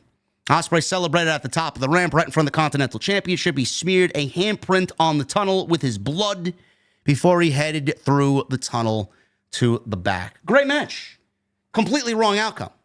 And I will say that to whoever wants to argue with me. I dare any of you to go back and listen to the discussion that Jesse and I had as to why Kyle Fletcher should have won this tournament. If you disagree with any part of it, to me, and I'm going to say this as nicely as possible, you're a fucking idiot. Kyle Fletcher should have won this tournament. This was the wrong outcome. Ospreay did not need to go to the finals here. It should have been all Fletcher's. I agree, and we went over this. It just made more sense, guys. In the grand scheme of things, is to look, picking Kazuchika Okada to win your wrestling tournament is not the absolute dumbest thing on the planet. Okay, I mean, we get it. That's what he does. He wins tournaments. But for where you are as a company and what you're trying to do and what you're trying to build and what you're trying to improve on, you don't need Okada to be Okada. You need to make your own Okada. You need to build a star. You need to make a new star. And you can use someone like Okada to help you build your new stars. So we just think it was a missed opportunity. It's not to say it can never happen, but you really passed on a great catalyst to help get that new star up and going. Yeah, you did. And Ospreay, I love Will Ospreay. He is the best pro wrestler in the world. There's nobody better. I say it every fucking time. There's nothing like a Will Ospreay match. He's clearly the most over babyface in the company. So, on one hand, I love Ospreay, and I get that Ospreay is the biggest babyface that the company has right now. He's the future AEW World Champion, no doubt about it. But we've seen him through this tournament. He was definitely in a come-from-behind role. He did not need this. He did not. And Fletcher should have been against Okada, and Ricochet should have been against Ospreay. That's what the tournament told us the story was. So you actively did not tell the story coming out of Hammerstein with Ricochet cheating over Ospreay to give us this match and then give us another match that had nothing to do with anything. Neither guy had anything to do with the other. And we ended up right back in the same spot with Ospreay and Okada. So no need to change the rules of the tournament. No need to change the brackets. And they still went about booking this tournament in the semifinals completely wrong. So I am not going to let that go. I'm going to let them know they made a fucking mistake. You should be building new stars. You are in the business to build the future of the company. Stop relying on guys that have already, for decades, been built up and they have equity behind them. It is now time for you to start building the future. If you are not building the future, I don't know why you call yourself a pro wrestling promoter and a booker. You went about this all wrong. So I'm sticking with Fletcher. I don't trust the company to build him up next year. I don't think he's going to win. None of the championships mean anything in AEW regardless. So giving him the Continental Championship wouldn't have meant anything. It would have been him winning the tournament after him blowing through everybody so quickly, only for him to lose. That's the problem that I have. No. And with the Elite, and now I'm just thinking about a storyline continuity thing. With the Elite packing up and taking off, what is Okada doing? He's just kind of just floating around, just being him by himself? Yeah. They didn't want to take their boy with them. They left him high and dry. They just left him out there. I mean, just go fend for yourself. I mean, we know you're here in this company, new, and we're taking off. See you, bye. I don't know. I just thought that was kind of weird. Like, I mean, where's your boy? How come he didn't take off with it? They could have had Okada lose the championship and then go on hiatus with his goddamn friends and then all come back together or some shit. But I don't know. I'm just splitting hairs at this point. I'm just wondering why he's still here and his boys took off. It's very easy to know when to do the right thing. Tonight, that was the right. Imagine Cody Rhodes going into this year's WrestleMania and then losing to Roman Reigns again for a second year in a row. Oh, yeah, we'll do it next year. We'll do it at WrestleMania 41 in Vegas. No, you don't wait. You know when the time is right to pull the trigger on something. Why are you prolonging the inevitable? I don't get it. This is what pisses me off as a fan. They did it this year with Joe Hendry. He's never going to recover from that. He's going to end up in WWE before he makes any dent in TNA with the title. So what the fuck is the point? I hate when people and promoters just don't pull the trigger, man. It's time. What are you waiting for? Yeah. What are you waiting for? Scared, man. Unbelievable. Okada. Next match was the next semifinal match. He went one-on-one with Ricochet. Semifinal, Blue League versus Gold League Continental Classic match. This was a lot slower than the opening match between Ospreay and Fletcher. And Ricochet is obviously working a more heel style now, which is nice to see. Playing up to the fans a little bit more. He is acting like a troll on social media, which I had a mouthful to say this week on social media. I don't know if you've been on social media, man. He's been or has gotten eviscerated by one guy in particular, man. This guy buried Ricochet on social media because Ricochet, he thinks what he's doing on social media is going to generate him more heat, man. It's only going to get more embarrassing when he starts interacting with more and more people on social media. I don't really understand the logic behind it, but honestly, it comes off very cringy. He hasn't really done anything to garner any respect from anybody. And it's not even real heel heat, man. It's more go-away heat. So when we see him, it's not in the way of, oh, man, I can't wait to see Ricochet lose this pro wrestling contest. It's like, Ricochet, shut the fuck up. Every word out of your mouth is making you very more disingenuous, and it's making me like you less and less, man. So just shut the fuck up and just go out there and wrestle, please. Have you seen what he did on social media? No, I really want to hear what it's about, though. Yeah, I forgot what it was. I'm not going to look it up now. I'll tell you. I'll find it after the stream is over. But yeah, he got buried. One guy was telling him. Did he give the guy his classic catchphrase at the end? No. What was what is that catchphrase again? I forgot it with you being gone for 2 weeks. I wrote it down. I keep it right here on my desk. He told the fan. I like the crumpling of papers there. True story. He told a fan to suck his dick. Wow, man, that's some high key fucking promo work right there, man. Keep in mind, he was still a full on baby face when he said that. What was it again, man? I forgot what it was. What was it again? I wrote it down. Suck my dick. Oh my God! I even bookmarked it. Let me see if I can find this shit on social media, man. I know I tweeted the guy. I tweeted at the guy today. Let me see if I can find it on my page. Hold on. I gotta read these. I gotta read these for Jess. His name is Mr. Reddington on X. Let me see what he said to Ricochet. Hold on 1 second here. Let's find. He flexed his bank account to another fan. Shut up. That's why you had to work on Christmas, broke boy. Yeah, that's what he said. Yeah. What the fuck, man? I'm trying to find what he said. This was a few days ago, right? He made fun of this guy for working Christmas Day. What a fucking tool, man. Yeah. I'm trying to scroll through his page. Here it is. I'm trying to. I got what the fan said. Yeah. The fan told him. Trevor, put the phone down. Yeah. Well, first Ricochet said, why do you even follow me if you don't like me? The fan said, Trevor, put the phone down. And then Ricochet said, suck my dick. The guy says, Ricochet says, I don't want to see anyone switching it up.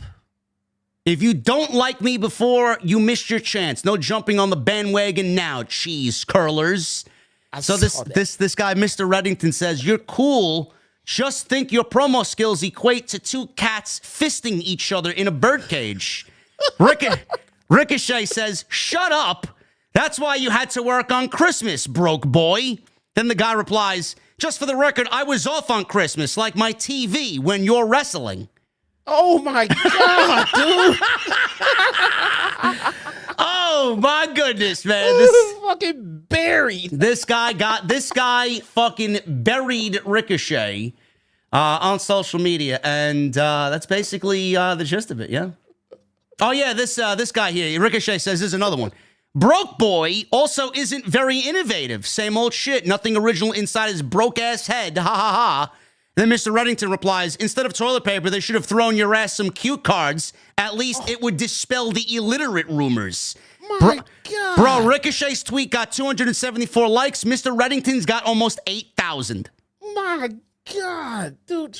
Fucking very. Fucking absolutely cucked was Ricochet by a fucking random on Twitter. So my advice to Ricochet is shut your mouth on social media like most of us should do. We're all guilty of opening our mouth once or twice on social media. This shit ain't working, bro, on social media. Keep it to the television program. Please. No, it is not helping to further your brand. No. It is literally making things harder for you to actually get over on television. Stop it. Stop it. You're not proving anything. And there's no one in the company that's going to tell him that he's wrong because no one has the fucking balls to speak up and say, Trevor, this shit sucks. Tony's not going to tell him. Nobody else is going to tell him. Oh, man, it's working. It's working for you. You're getting heat. You're getting heat. Meanwhile, the only heat that he's getting is, let me pick up the remote control and see what the fucking Knicks are doing on TBS. That's it. Yeah. Guys, for those who don't know here, when you, as a pro wrestler, start flexing your bank account to fans as a way to try to prove something, you've lost. You've lost. Because one of two things. Now you make more money than me. What so? Does that mean that you're still not over? You still suck on the mic. You are still terrible at what you do. But that just means you have no other comeback too. You have nothing else, but I have money. What the? So you are not as good as you think you are. That is the problem with Ricochet right now. When he came over from WWE, he thought he was just super highway to the sky. You are not as over as you thought you are. You're not. You're great in the ring, and that's another thing too. Ricochet needs to change his entire moveset. I don't think he knows how to. Bro, anybody can just stop and do wrestling moves. Just stop. Be a brawler. Stop flipping off of shit. You're a heel now. You have to stop this flippy shit. It's not going to work. I don't know what they're doing with him. It is, listen, he's gotten people to talk about him more now than 6 years in WWE. And I'm not even including NXT because he was great in NXT Black and Gold. But this isn't the way to go about it. No. Nobody's talking there about you like this. No, nobody there is going to tell you that you're doing it wrong or it sucks because, this is not the place that's going to tell you that. They don't give a fuck. They think you're getting heel heat and it's working and you're getting yourself over. Meanwhile, the perception you're giving off is, I want to see this guy less and less on my TV because of the way he behaves. And that's what happens when someone jumps from WWE to AEW. All of a sudden, the handcuffs are off and they just become completely unlikable. I don't understand it. Like, how are you so great at what you do and we all loved you there and now none of us can stand you? Clearly, it's not what WWE did. It's you. Who the fuck else is it? All him, bro. He needs to, I don't know. He needs to change something. He needs to fucking change him. Him and Mercedes can go sit in a room and think about changing shit. They both need to fucking change something. Something. I don't know what that something is, but this was decent, a much slower pace than the opening match. Ricochet did try to work a little bit of a slower heel style here, but this was a very, very predictable match. I think everybody and their fucking mother knew that Okada was going to win this match. Okada spiked Ricochet with a DDT. Ricochet came back with a lion salt and a running shooting star. He's working a heel style, like Jesse said, but lion salt and a running shooting star. He goes up top. He rolls through a 450. All right, man, you're doing babyface shit. Like, no. Quit doing that shit, man. So then he rolled through a 450. Okada hits an air raid crash neck breaker, and he takes control of the match. He goes up top for an elbow drop. He connects. Okada did the Rainmaker flip off pose, middle finger. Ricochet spun out of the ripcord into a Benadryller attempt. Okada blocked it. Back and forth with counters. Okada fired off a drop kick. He went for tombstone. Ricochet countered into a vertigo on Okada for 2. He goes back up top. He hits a shooting star press, another babyface move. He gets a cover 2 count. Ricochet went for the spirit gun. Okada ducked. They trade some shots. Drop kick by Okada. Both guys are doubled down. Okada went for a big charge in the corner. He had a jumping knee strike from Ricochet. He went for the Spirit Gun again. Okada ducked. And we got a Rainmaker that followed, which turned Ricochet inside out. I even said it's over. Nobody kicks out of the Rainmaker. 1, 2, 3. And Okada beats Ricochet.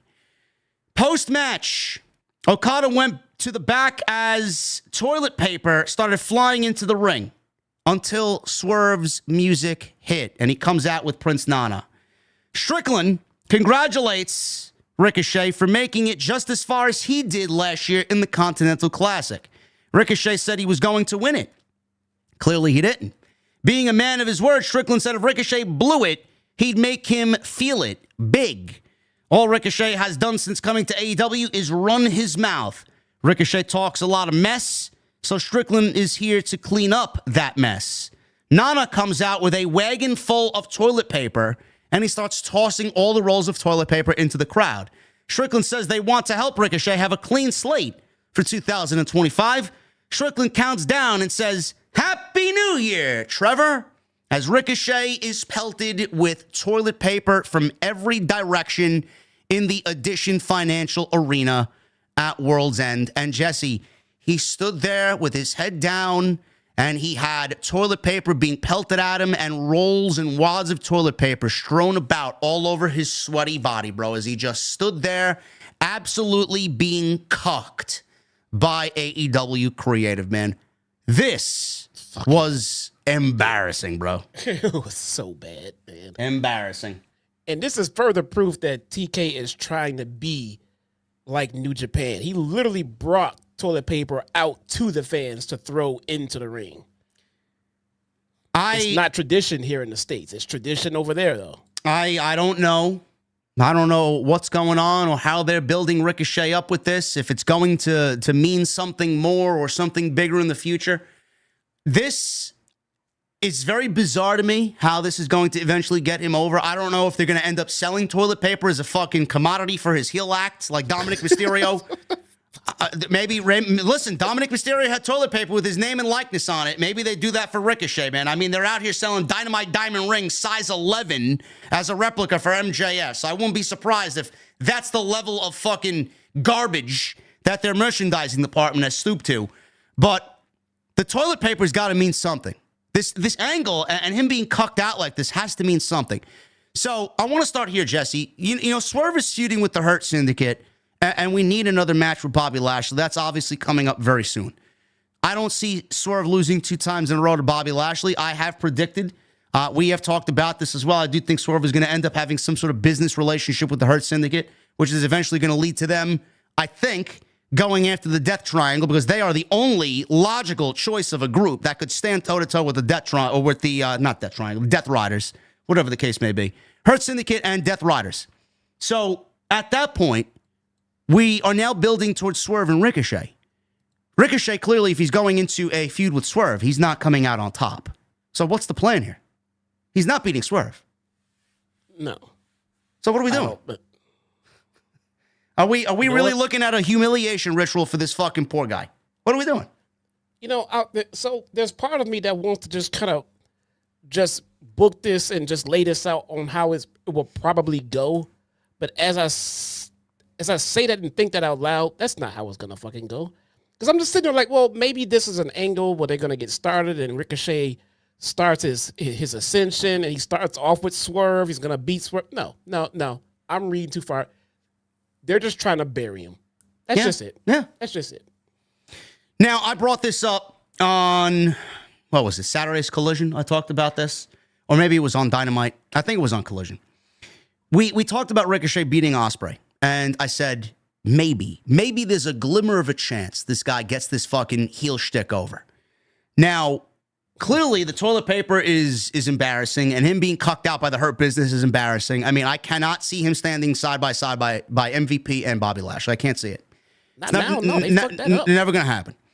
What if, and chime in here, are they planning on bringing in Samantha to team with Ricochet and have them be the, remember when we talked about Tay and Sammy Guevara? Are they going to take a page out of that and just go completely balls to the wall with this fucking attitude. I think someone said that he's undertaking an Andrew Tate type of attitude with people on social media. Do you see Samantha coming on in here being the catalyst for his heel turn?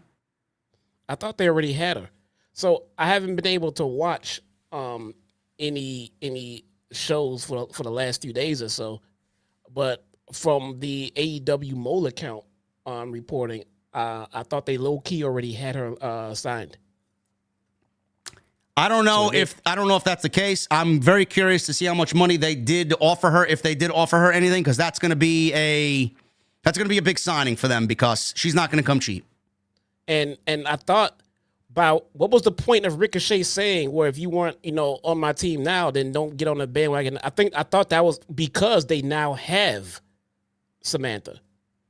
I don't know. I thought that was the reason for that post. Well, the only reason I bring it up is because she was very vocal when she left WWE, saying she wanted to do more. She wanted to be an on-screen personality or a manager or a valet or something like commissioner. Maybe Tony gives her the right to do that because he loves throwing it in WWE's face. They didn't want to give that to you. I will give that to you. I'll pay you. He'll have her doing fucking God knows what, announcing and fucking managing and doing this and that, and then having her be the valet for Ricochet. That was literally my response to the post that they did, because look, I love Samantha Irvin, but bringing her in is not gonna change anything or benefit anything to the company. Only thing that it will definitely do is just something that Tony Khan wants to rub in WWE's face. Like, I got her, Yeah. I mean, it's not like she won't be worth anything. She'll be, she'll be great. Same thing for Renee. I mean, I love fucking Renee Paquette, dude. I mean, it's great. But bringing her in is not gonna nobody. I think what I said exactly was no one is buying tickets or tuning into the show just to watch Samantha Irvin. So it's not like she's gonna change anything in that regard. But she will absolutely be helpful to the company. She's great at what she does. She's fantastic at what she does. So I don't know. I mean, again, from what Ricochet said and from what the post at the Mole account said, I'm pretty sure. I think they already have her signed. They're just waiting on when to bring her out. Listen, that signing is going to do more harm than good for both Ricochet and Samantha Irvin. Tony's only going to say, like Jesse said, I said the same thing on Saturday's Collision, it is going to be a situation where Tony's going to throw it in WWE's face. Ha, I got her. She came to me because you didn't want to give her what she wanted, so Tony's going to do that. Secondly, Samantha is going to burn every fucking bridge with WWE for the time being that she has by joining AEW to absolutely not make a lick of a difference in any regard to any number aspect in AEW that matters. Nothing. It will not change a fucking thing. It will not up the interest or the ratings. It's not going to do anything. There is not anybody out there, and this has already been well documented, that Tony can bring in to make a difference, to change the company for the better. It's not going to be Samantha. If it wasn't Mercedes and Okada and Will Ospreay and Adam Copeland and everybody else that they fucking brought on in, it's not going to be a difference maker at all. So what are we doing it for? What are we doing it for? Yeah. And it's not a knock on Samantha Irvin. It's a pro wrestling company.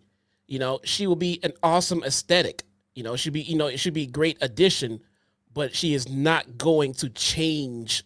It's not like, well, the company was this way before, but once they got Samantha Irvin, everything took off. No, she's not going to be a factor in that regard. She'll be great to have. Maybe she will help Ricochet in any kind of way, maybe. But again, she's not going to be a big difference maker in any regard. No. Somebody in the chat here said the Mole account. I don't have anything in regards to this Mole account. The Mole account said that, according to someone in the chat, AEW is handing out cue cards and questions, preordained questions at the post-show media scrum for Tony Khan to answer. Is this true? I didn't see that post. Let me see. Is that true, chat? Let me see if that was posted. Let me see. The Mole account said reporters were given questions on a card to ask TK at the presser. That's insane, says The Notorious in the chat. Let me see. I mean, those pressers have gone fucking so far downhill, man. I don't even think they did 8,000 people live on YouTube, man. I remember those things doing 20,000 fucking people live after shows years ago, man. We got 1/3 of, almost a half of their audience. Yep. Mole account an hour ago. Reading questions off a card that was written for them. Yep. Oh my God. Yep. True. That is fucking ridiculous. Wow. How the fuck are you people not ashamed of yourself, man? This is what you've become? Preordained questions for fucking reporters in the community to ask Tony Khan because he's too fucking pussy to answer any questions legitimately? Did you see the questions that were asked at the fucking phone call press conference before the fucking pay-per-view? Somebody asked him if he's going to remain on as head of creative. I mean, I got into it with John Alba this weekend, and I said, LOL. And then Alba comes back to me and says, well, at least he answered the fucking question. And I said back to John Alba, the question was asked because everybody realized this is a fucking problem. If people didn't think there was a problem, the question wouldn't be asked. Are you fucking serious? I do not want to even be a part of an AEW scrum anymore. That is sad. Oh my God, man. Everybody that's sitting there, I swear to God, I am so grateful I'm on this side of what's going on, man. You're all fucking fake. Every single fucking one of you. If you're sitting there and you're handed a fucking question to ask Tony Khan, you are absolutely a fucking fraud. Every fucking sense of the word, man. That is sad. How could you sell out your integrity that badly, bro? I get up and leave. I don't want to be a part of it. I would absolutely get up and leave. Holy shit. That's pathetic. That is pathetic. And I hope for you guys watching here, I am not normally one to sit here and say something like that about the company. You know, this guy is all for it. I call it like I see it, but I don't call them pathetic and absolute. That is pathetic. How about being organic? How about being genuine? What happened to true, genuine criticism? Why is this company so fucking allergic to criticism? Why? Yeah, we are labeled bad. We're labeled evil. We don't know what we're talking. Oh, it's just professional wrestling. Meanwhile, you are absolutely coming across fake. Fake. Everything that I've done for 8 years has been genuine and me amped up a little bit. Got to give you guys a show at some point. This guy's been genuine for me for the last 5 years sitting in this fucking co-host position. You should be fucking absolutely disgusted with yourselves sitting there, man. And the talent, they can't say anything. What the fuck are they going to do? There is no shining, like there is no silver lining. There's no way to sugarcoat that. There is no, I can see it to an extent. That is absolutely 100% an absolute L. That is pathetic. Don't even have the scrums. Forget them. Cancel them. Just that is so stupid. That is so fucking stupid. Tony basically uses them to fucking get his ass kicked by all the fucking absolute lowest of the low in the community. Oh, Tony, everything is so great, Tony. It's great to see Kenny Omega. And then when someone asks about Ricky Starks on the fucking the media call this week, and then you know what he says? Well, keep an eye out. You never know who's going to show up in 2025 for AEW live on TNT and TBS. Simulcasting on Max. Get the fuck out of here. You fucking kidding me? Disgusting. There's no... Anybody... I'm telling you right now, man, you can fucking clip it. Every single creator in this space that you see positively grifting for AEW, man, they do it for one reason and one reason only. They need to feel important. There's a void missing in their life. They either want to rub elbows with these people in real life and think that they're actually a part of something and whatever Tony's creating, or They are looking to get ahead because there's too much negativity out there and we need some positivity and blah, blah, blah, blah, blah. If they can't be honest with you about a fucking television show, they're going to be honest about you in real life with real life fucking subjects and friends? No, they're not. They're blatantly bullshitting you in every sense of the word over a scripted program. For what? Do you want to work there? I've had people come to me and say, JD, what is your agenda against Tony Khan? The show sucks. The show sucks. That's what my agenda is. Did you ever come to me and say, JD, what is your agenda against Vince McMahon? The show sucks. That's what my agenda is. I want the show to be better, man. Is that so much of an ask? I'd love to poll the fucking locker room, who's probably listening to us in the fucking dark corners of the locker room. Oh, man, this guy's right. But we got to pretend he's an asshole because we got to make the company look good. I would love to know how many people agree with what we say here. Can't say nothing, though, because you're tied and bound to a fucking NDA and the multi-million dollars that this man is shelling out to keep you quiet. Well, we know a couple that agree with us. Absolutely. Well, fucking ridiculous. Man. Moles Mahoney, you're delusional, JD. LOL. We just like wrestling, not soap opera bullshit. Oh, yeah. Tony Khan can't even book pro wrestling the right way. What the fuck are you talking about? He fucked up the simplest of creatives tonight. The fuck are you watching, man? Get the fuck out of my chat. Sidro, get this clown out of here. Moles Mahoney. Fuck out of here, bro. Bro, that is... I missed that tweet. I didn't get a chance to go through what the mole was saying tonight. I missed that one. I'm completely just saddened to see that comment. I can't believe that AEW has stooped to that. That's terrible. I'm gonna tweet. I'm gonna tweet this out, man. Well, let me give you a topic to talk about.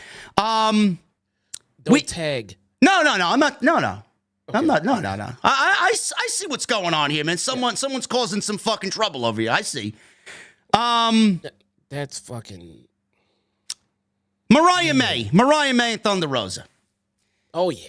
This was a match, ladies and gentlemen, that was put on the show, and you want to know what the story is for this match? Nothing! Because Tony and the women's division is fucking garbage.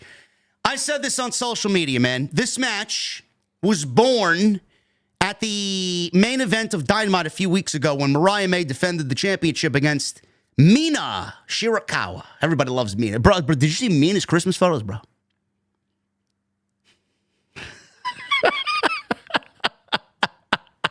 Wood. Yes, there you go. That is a gift I think everybody would love to unwrap underneath the tree, man. It was a match between those two for the women's championship, and Thunder Rosa was in the crowd with cue cards in regards to Mariah May. So Thunder Rosa has wrestled nobody but a jobber and Harley Cameron on Collision, yet she's the number one contender for the women's championship. Fast forward to tonight at World's End, and all of a sudden they made it personal because Mariah May started mentioning Thunder Rosa's father. Great. So how do they justify this match taking place, Jesse? They manufacture a fake heat angle because Mariah mentioned Thunder Rosa's father. It's a Tijuana street fight. And what AEW typically does to justify these nothing matches taking place is to add plunder. And that's exactly what we got, man. They tried so hard to create Mariah and Thunder tonight in the same way that Thunder and Britt Baker went about their match, man. And they fell flat on their face because nobody could bring themselves to give a shit about anything these two ladies did. And Thunder Rosa's great, man, but it fell flat on its face. They did. They went.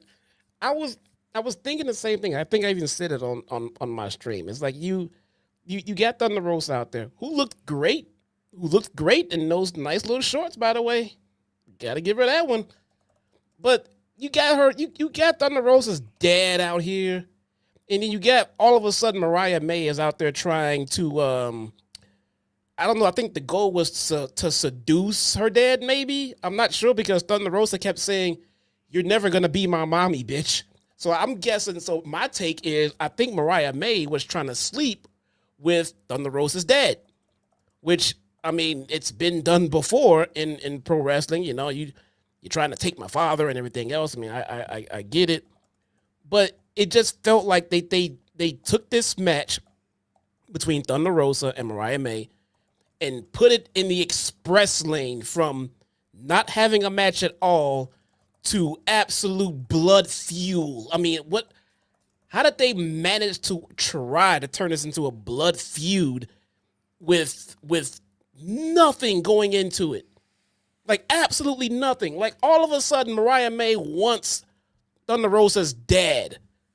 You weren't even facing her 24 hours ago.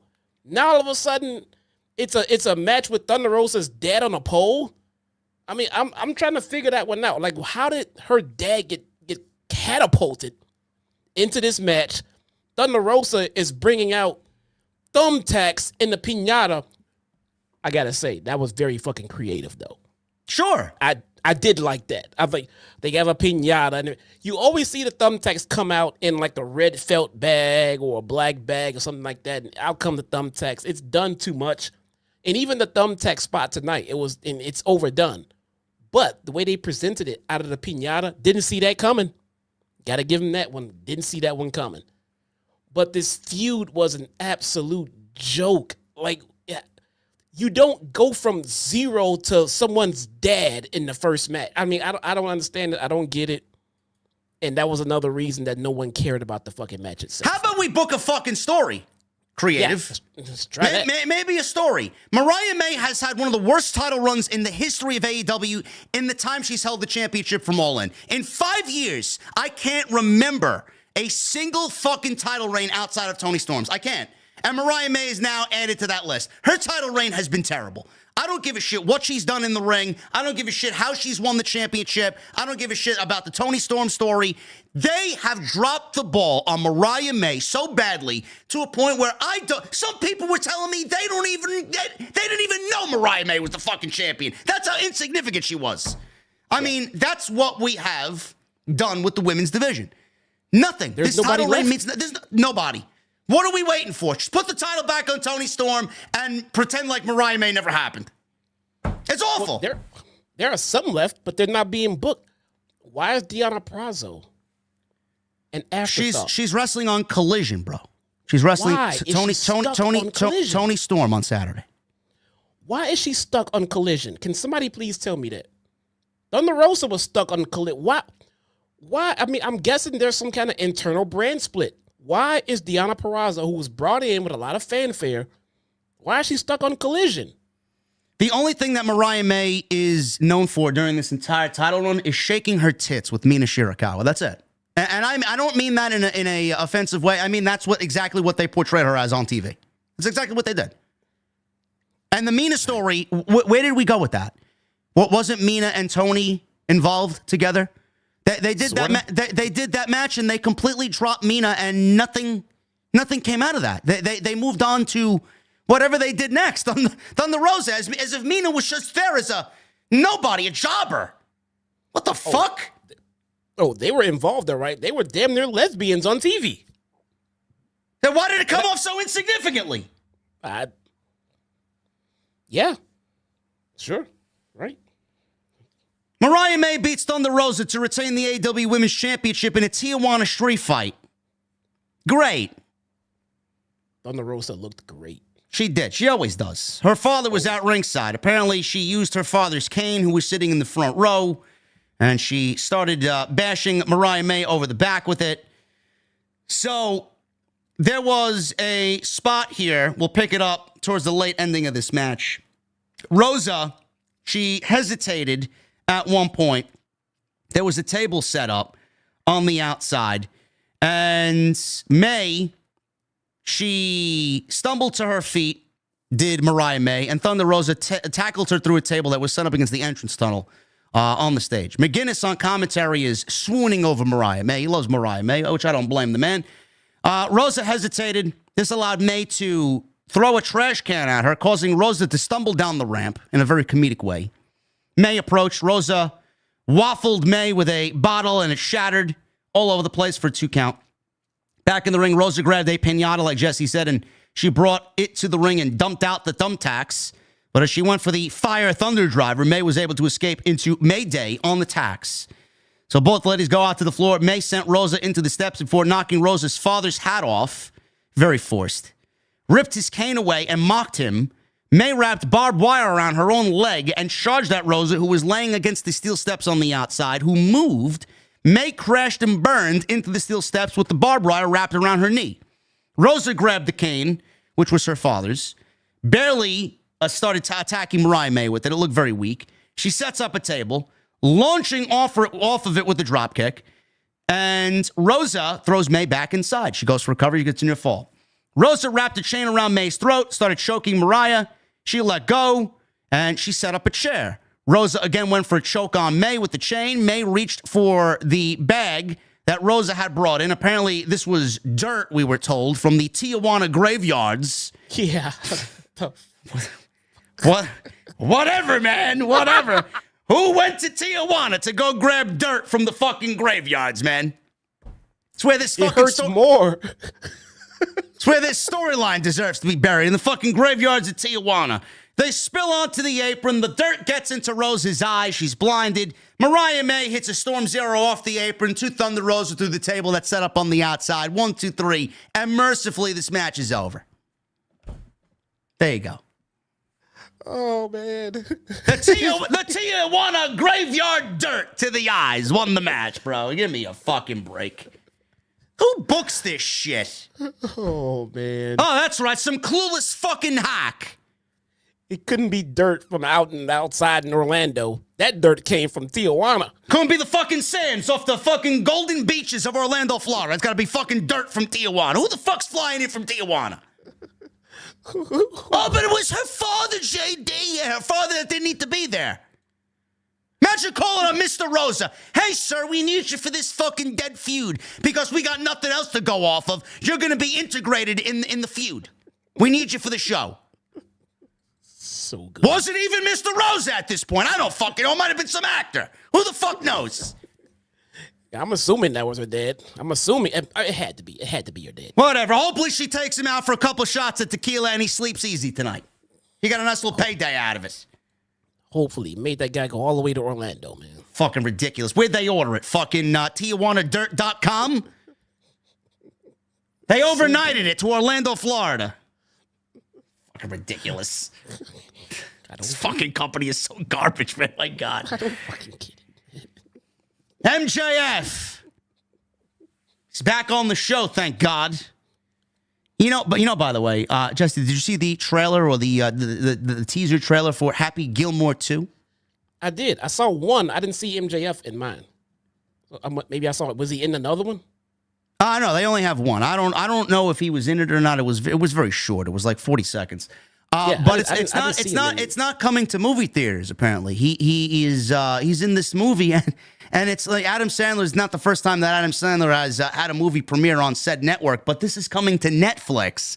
So yeah. MJF, who is a contracted AEW talent, is in this major movie starring alongside Adam Sandler, and he's going to be promoting this movie he's in on Netflix. What else is happening on Netflix in 2025, bro? Is there something going on January 6th that I don't know about? Oh, man. Well, I mean, I'm not going there January 6th. But, yeah, it's not uncommon these days, though. Plenty of movies. Netflix is shelling out an ass load of money to get exclusive movies and stuff like that. So it's not uncommon. But, yeah, I didn't see Max in the trailer that I saw. It was a teaser. It wasn't a full trailer, though. He basically makes a cameo. Is that it? He spent weeks off of television to make a cameo. No, it gotta be more than a cameo. Come on, man. He plays one of the sons of Adam Sandler. What the fuck are you talking about? A cameo? Oh, I hope it's not. Man. Give me a break. So we got this match. I'm praying to the fucking wrestling gods that this is the finale of this feud. We have, I think more so than anybody, I know Salamonster has critiqued this fucking garbage as well.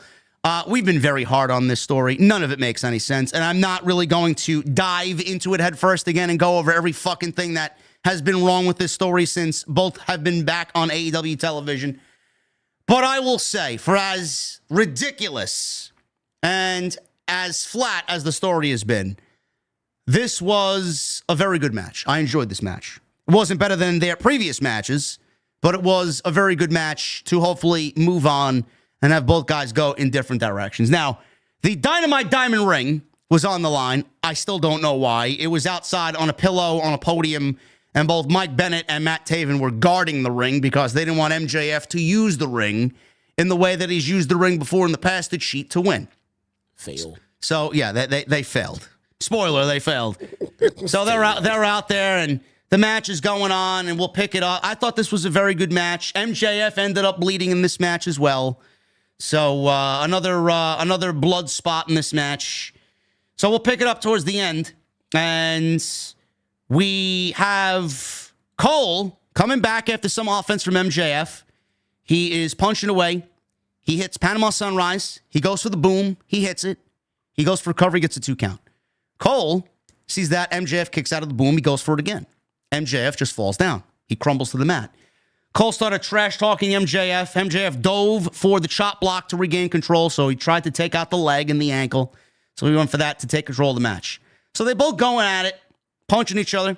MJF screamed that he never cared about Cole, and there was a lot of F-bombs here by MJF, cursing out the crowd, and he was cursing out Adam Cole.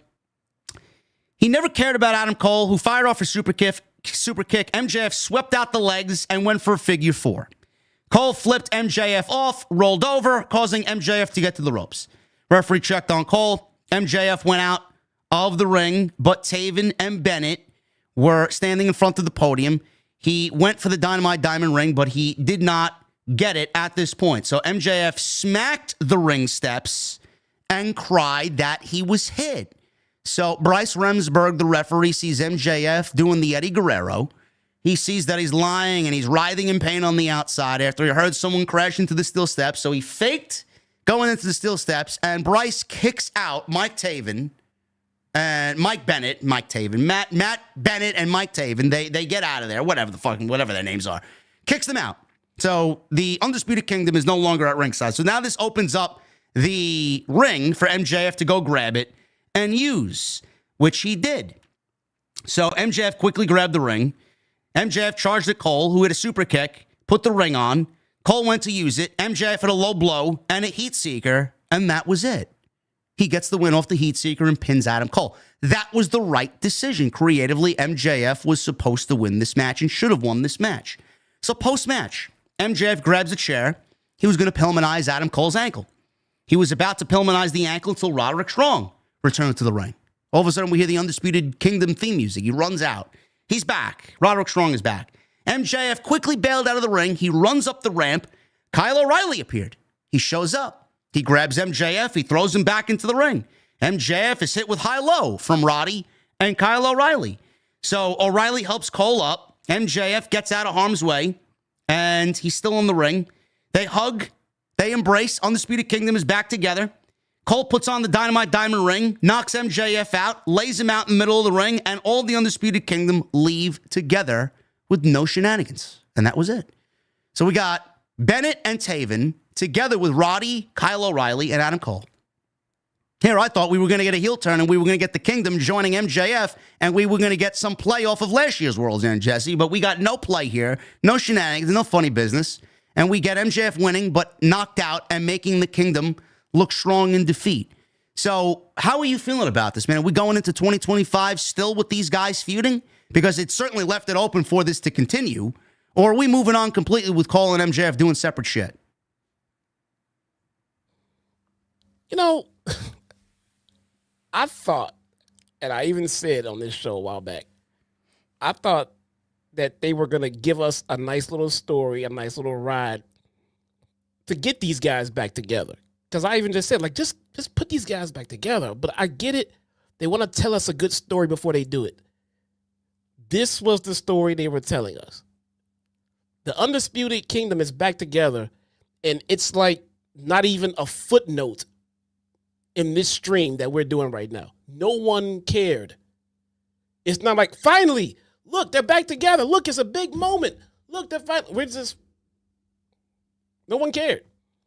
They've managed to squeeze all of the aura out of all of these guys. enough to the point where them being back together didn't excite anyone to the slightest. So what do they do from here? I guess continue feuding with MJF. I don't know. We have yet another faction back together in the company. This is how we're looking at it now, as opposed to, oh man, can't wait to see what these guys are going to do back together now. There's like, what, 5 of them in this faction now? What are we going for here? The trios? Yeah, there's 5 of them. Tag team titles? Any singles? I guess they're all baby faces. I mean, this week they are. I mean, they might decide to change that in another week or 2. I don't know. But I genuinely, I kind of just don't care about this particular faction as a whole right now. Not going to lie. I wouldn't mind seeing Cole and O'Reilly and Strong maybe in the trios division. You know, I wouldn't mind seeing Strong and O'Reilly in the tag division. But what are we doing with all 5 of these guys, though? Who cares? Exactly. Adam Cole is ice cold. Ice cold. This is Cole. the coldest he's been in fucking 10 years, bro. Yep. Nobody gives a shit about Roddy. Nobody gives a shit about Kyle. The Kingdom, they're just there, man. They're just there. I mean, do they serve any purpose whatsoever? No. So what are we doing? Are we continuing this feud with MJF and Adam Cole? Is this it? Because you made them look strong. Is this the revenge that he got? You lost, but he knocked him out with the ring. Is that it for Adam Cole? He's happy with that. He got his buddies back. No reason why Kyle O'Reilly was upset with him all these weeks. And then today, he just woke up. I'm going to befriend Adam Cole again, man. Yeah. Was there any was a reason given? That's it. Is he done with the conglomeration or whatever? Yeah, is he done with the conglomeration? That's a good point. What about those guys? Don't need them anymore. What's going to happen with MJF now? Is he going to factor into a title somewhere? Is he going after the international title, TNT title? Maybe we do MJF and Danny Garcia again. Where does MJF slot in? Because everything else is looking like it's preoccupied. Where does MJF go? Who does he feud with next? He used to be world champion, remember? Sadly. Pepperidge Farm remembers. Sadly, they have not done anything to get him back there. I don't know. Listen, man, I hope MJF rides out the rest of his remaining years there, gets paid, and then jumps shit, man. Bail. Big time. Can't. He has a tattoo. You think that tattoo is real? He told me it was. Dude, I cannot imagine MJF getting that. I cannot imagine him getting that fucking tattoo, bro. Man, it's just it's so disheartening, man. I remember the good days of this company, and now I'm sitting there watching the epic slow downfall, man. It's terrible. It's terrible. I don't know how you kill the aura of the Undisputed Era. I saw a clip earlier in the week with the Undisputed Era attacking Imperium at a fucking NXT UK takeover show, man. The fucking crowd was berserk. The aura that these guys have, man. Fish, O'Reilly, Strong, Cole against all the guys in Imperium. Alexander Wolf and Gunther and, Kaiser and Vinci, right?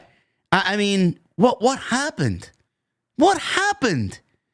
How do you fucking kill the mystique of Adam Cole and everything that was happening with Adam Cole? The injury, listen, the injuries happen, but you've done nothing to get him back there. Plus, everybody's making fun of his body structure and the way he looks. The fact that he's got no arms, he don't lift any weights. He's fucking Orange Man out there. I mean, what are we doing? They're playing into that. They played into that with this feud. Why would you do that? That isn't. I don't know. What do we know, man? We're just negative Nancy's on the YouTube space here. We're talking about pro wrestling. We don't know shit. You don't know shit. You're just being negative. You just hate watching. Okay. We won't say anything. Now, how are the numbers doing? How's the company doing? How's everything going? Is it going great? Because if we say nothing, everything should be perfectly fine, right? Yeah, Tony Meltzer talked about Tony saying that the all-in footage shown between CM Punk and Jack Perry helped AEW get successful this year and get them a TV deal from Warner. You heard that story? I saw you posted. How did that? It helped nothing. The ratings have dipped almost 45% from that fucking April episode, bro. It didn't do jack shit. But in what way is he trying to do Mind Olympics to try to convince himself that it helped? He's delusional. He's got fucking fake media handing out questions off cue cards. That is so embarrassing, man. He's delusional. He wants to create this safe space because he knows what he's doing ain't working, and he's trying to hide. It's fucking awful. This feud is awful. Move the fuck on. The fact that MJF isn't top 3 in this company, and him, along with Adam Page and the other guys that feel ice cold, is fucking deplorable. You got a future legend here, and the biggest heel, if you need him to be, in the entire business. One of the best pro wrestlers on the planet. And this guy has been fucking fiddling his thumbs, trying to make this dead feud work, and nobody bats a fucking eyelash. Anything that he does is not going to work, no matter how great he is, because of the fucking resources put into this thing when they both got back to television. You failed to tell a captivating story, you didn't make sense of anything, and Adam Cole is lifeless. Yeah. What does MJF do now going into 25? What does he do? Takeshita's the international champion. He's ice cold. Danny Garcia's the TNT champion. Ice cold. Jon Moxley's got Adam Copeland and FTR. Ice cold. Will Ospreay and Kyle Fletcher. What do we do there? Legitimately, MJF has no direction. No direction. It is the storytelling is so bad right now that it's hard to fantasy book out of what they've created. It's sometimes you could just say, look, they should do this and move this and do that. Even doing all of that, the shit that will result would not make any sense. It would, if I had to pin right now in this company, I would absolutely erase the entire board, create everything. If you had a story, you don't anymore. It's gone. We're starting from fucking scratch. Everything is so fucked up and convoluted. There is no more champions. No one's heel or babyface anymore until we start over and tell you otherwise. It is all completely fucked up. It needs to be wiped clean. Everything you saw this week, pretend it never happened, because tomorrow, this guy can be champion. This guy can be this guy can be heel, because what you have right now is a complete clusterfuck. I'm not trying to fix what's here because it's unfixable. It's too fucked up. The fact that MJF's got nothing to do, I guarantee you, they will start a heel turn because Bennett and Taven, they do not fit in the original Undisputed Era group. They don't. I guarantee you they're going to turn heel. They're going to turn on Adam Cole. They're going to align with MJF, and we're going to get MJF, Taven, and Bennett versus the original Undisputed Era group, and that's what they're going to go with until they run that into the fucking ground. And then I'm going to continue to ask, well, there's one guy who was a part of that Undisputed Kingdom group that hasn't been on TV. Where the fuck is he? And where does he align? Are we going to still ask about Wardlow in 2025? That's exactly where they're going. It's going to be 3-on-3. They have no direction for MJF and Adam Cole, and they are going to eventually cross paths again because I just don't see how they ended this match, and that's going to be it. There's nowhere for either guy to go. No. Awful. No, it's bad. Comic Things on Twitch says, even worse, JD, during the media scrum, TK looked nervous when asked about the online backlash of the company and WWE doing a house show in Orlando. AEW was outdrawn, by the way, by a house show that WWE ran 15 minutes down the road. They did 9,000 paid at this Orlando house show at the WWE without announcing a single fucking match before anybody got there. AEW barely did 6,500 live in the Edition Financial Arena for World's End. They got beat up by a house show tonight. Stuff like that's the kind of thing that does not bother me. You're a bigger company. You're supposed to do bigger numbers. That's a weird flex to me. So to me, if how weird is it, Jesse, when they usually draw 10,000 people for their pay-per-views? Easy. Yeah, look, they need to stop worrying about what a bigger company is doing. Okay. Yes, you get outdrawn by a house show. I mean, it happens. Focus on what you have and focus on building that. Stop trying to keep up with the fucking Kardashians and worry about what you're doing. All right, you got outdrew by a house show. So what? Make sure that the house that you did draw leaves fucking ecstatic. Make sure what you did do leaves your fans wanting more. And stop worrying about what this other company did. Is it a downgrade from what they used to do? Absolutely. Absolutely. But you can't look at what you have now and say, well, we used to be better. Okay, well, it's not better. So worry about getting better and stop worrying about what the other company is fucking doing. They're a bigger company than you. Yeah, listen, my guy Ango, who is very vocal about what's wrong with AEW too, he posted this clip. I want to play this. I don't know what this is. He put in context here in the tweet, whoever asked this question at the media scrum, you are a weirdo. I want to see what this is. Hold on. Let's see. There has been what I would consider a lot of chatter online, negativity in regards to the product.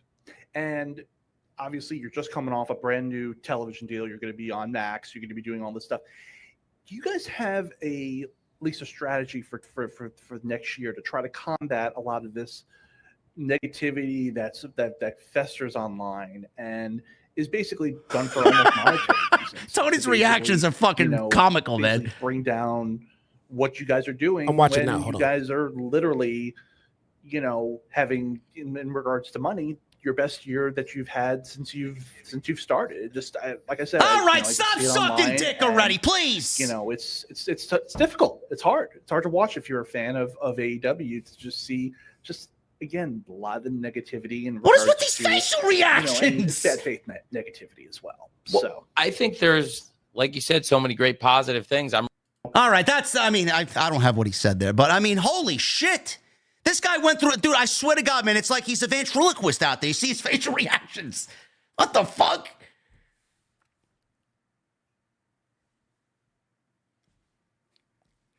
He's just every facial reaction you can give somebody, he did. Was that put on a cue card? I don't know. Get to the fucking point already. What's your question? Jesus Christ. I don't know what, I'm telling you, man. I went back and looked at some shows. Oh my God, man! I gotta find out what he said, man. What was his answer to that question? What Are was you still playing it? No, it was only a minute. Okay, yeah, I went back and looked at some shows. You can literally start pinpointing the convoluted, nonsensical shit happening when Cody left, man. It is just They need some help in creative. They need some help in creative enough that whoever they bring in can override what TK wants to do. I don't know, man. Listen, man, the only help that they can get is if this fucking clown steps down. Be the financial money backer and hire somebody that's going to run the creative for you, man. He's not going to do it. He's not going to do it. Yeah, man. This is bad. I gotta find this question. I'm sorry. I'm sorry, man. I gotta find out what he said here, man. So pardon me. Seriously, I just got the World's End. Okay, hold on. First show streaming on Max was this is so bad. A lot of history. Going to Wembley Stadium. Yeah. We're beyond what anybody could have ever hoped at the start. Sustainable. This was, you get it. But really, I just think it's like the achievement. Then this year sold 81,000. Again, a lot of the negativity. This is it. That's it. And it's bad faith negativity as well. It's bad faith negativity. I think there's, like you said, so many great positive things. I'm really excited about all the great things we're doing. And like you said, it is the biggest year in terms of success and achieving a big goal in the history of AEW. And that's really saying something. Last year, we made a lot of history going to Wembley Stadium. We sold 81,000 Wembley! tickets. Yeah, Wembley! 81,000 tickets sold. We set the world record for tickets sold. And even then, people tried to poke holes in what we did last year, saying, you only sold, allegedly, people said 73,000. We sold 81,000. But the fact that people would even try to hold up 73,000, if it even was that, like, it would be a bad thing. That's amazing. What an amazing achievement. To have the kind of success we had at Wembley Stadium, that's an amazing achievement. Then this year to make a historic media rights deal, which really sets the stage for what we were just talking about with Rated FTR, for what's happening with the Death Riders and all the great things that are going to be coming at the mother of all simulcast this Wednesday, which, like you said, sets the stage for a new media rights deal, sets the stage for a new platform for us. How are you But answering the I question? just think it's like the biggest opportunity and the biggest moment for us. It's really when we first set out with AEW years ago. This was the big goal, to do something sustainable. This was always the big opportunity out there in front of us. We renewed the media rights contract actually in January 2020. We had just started, and they were really happy with us, and we got a new deal, and it was a big deal for Dynamite, and it even gave us opportunities going forward that were beyond what anybody could have ever hoped at the start of AEW, but it was only the beginning. And then when we did that deal, we knew that, okay, coming out of 2024, there's going to be a real opportunity for AEW to become one of the largest sports organizations in terms of television, and also this opportunity to enter into streaming. And there are so many favorable figures about AEW. I learned things in the media rights negotiation about How AEW. is this answering the question? How is this answering the question? I shut it off. I can't listen to it anymore. I can't do it. I can't do it. What is he yapping about? I'm still finishing. What is he yapping about? So basically, he's got no plan for 2025. That's what I got out of that. What was the original fucking question again? Who the fuck knows? How do you combat the bad faith criticism? Oh my God, man. Oh my God, man. You gotta be Simple. kidding me. We focus on what we do, and we focus on putting out great television and great wrestling. You're talking Done. about Wembley and a TV deal. How does that measure Done. your success when everybody is telling you the show sucks? How? The fucking Yankees have a $500 million payroll. If they lose in 5 games in the World Series, what difference does it fucking make? Holy shit, man. I have brain rot from listening to this fucking asshole speak. Holy shit. Man. How do his eyes look? Are they dilated? Bro, this guy went through every human facial expression that a human being could portray, bro. Man. Holy shit. Let's What move is it it? along, man. What is in that cup he's holding? Let's move on. Takeshita and Powerhouse Hobbs. I'm not going to go over this. Both guys are doing what, Jesse? Where are they going? Where are I don't they even going? know why this match was here. Why was this match made? I don't even know. This But match it bored the hell out of me. I mean, I enjoyed it for what it was, but my question is to everybody: where do these guys go? Takeshita should be fine with Don Callis. Him with Don Callis was probably one of the best pairings that they come up with. He's doing great. I don't know what's going on with Hobbs. I mean, I know what they're trying to do with Hobbs, but it's not working. So I had no interest in this match. Like you said, the match was fine. Nothing wrong with the match. The match was good. I just didn't give a shit. I didn't care, man. This match happened and was forgotten as soon as it was over. Takeshita won. There you go. Power driver knee, spine buster. Hobbs was trying to come back after selling the knee for a little bit. And he eventually gets into a guillotine choke, does Takeshita. And then he hits Raging Fire for the victory, which was basically, what is it, a Michinoku driver? Whatever the fuck it is. He won 1, 2, 3. Goodbye. Hobbs should be in the Hurt Syndicate, and Takeshita is ice fucking cold after beating Will Ospreay and Ricochet for the International Championship. I mean, what's going on there? Creative? Takeshita is one of the most dynamic performers you have, and the guy's ice fucking cold. Great. Mercedes Moné and Kris Statlander for the TBS title. Jesse, this match was made 7 days ago on AEW Collision when they invaded the Hammerstein Ballroom. All of a sudden, we got this match made, and you and I have basically ranted our ears off, or everybody's ears off, that Statlander's babyface turn after portraying a very good and promising heel turn. Didn't make any sense. They didn't give us the why as to why she did it. Where's Stokely? No answer. Why'd she turn babyface? No answer. Why is she all of a sudden now trying to once again befriend Willow Nightingale? No answer. No explanation. It's like, what the fuck? So we get Stat at Full Gear against Mercedes. And you and I both said that not only might it have been Stat's best match in AEW history, but it was easily Mercedes' best opponent since she's arrived in AEW. This was one of the best women's matches of the entire year. So we come out of Full Gear, and we get this match made 7 days ago. And I said on the Collision post-show that I did that the only reason why this match happened tonight is that they looked at cagematch.net, and they looked at all the overwhelming positivity for the first match, and being that Mercedes has literally nobody else until Julia Hart is ready to come back and once again challenge for a TBS championship, that there is nobody else. So let's go back because everybody loved the first match. We'll do a number 2 at World's End. We get to this, and I still have people telling me, oh, Stat's going to win. No, Mercedes is not losing the championship in a match that was made literally 7 days ago. We're not going to drop Mercedes' TBS title to somebody who's ice fucking cold in the division and that has done nothing really since the first match that they had in November. So we come to this match. This match was great. I thought this match was excellent. Did I like it better than the first match? Not really. I thought the first match was better than what we got tonight. But again, if you want to go and say this is Stat's second best match and Mercedes' second best match in AEW, I would not fault you for that. I got a Bayley and Sasha dynamic here, man, with Mercedes and Stat. They work very well together. But at the end of the day, Mercedes once again won clean, and Statlander is a loser, bro. So who exactly is this benefiting? Because I'm fucking lost here. How do we follow this up with Statlander going into 25?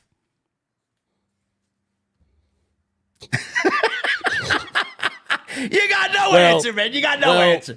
Well, we sold 83,000 tickets in Wembley. So, I mean, that when we got a TV deal. We got a $550 million TV deal from Warner Brothers Discovery. Yeah.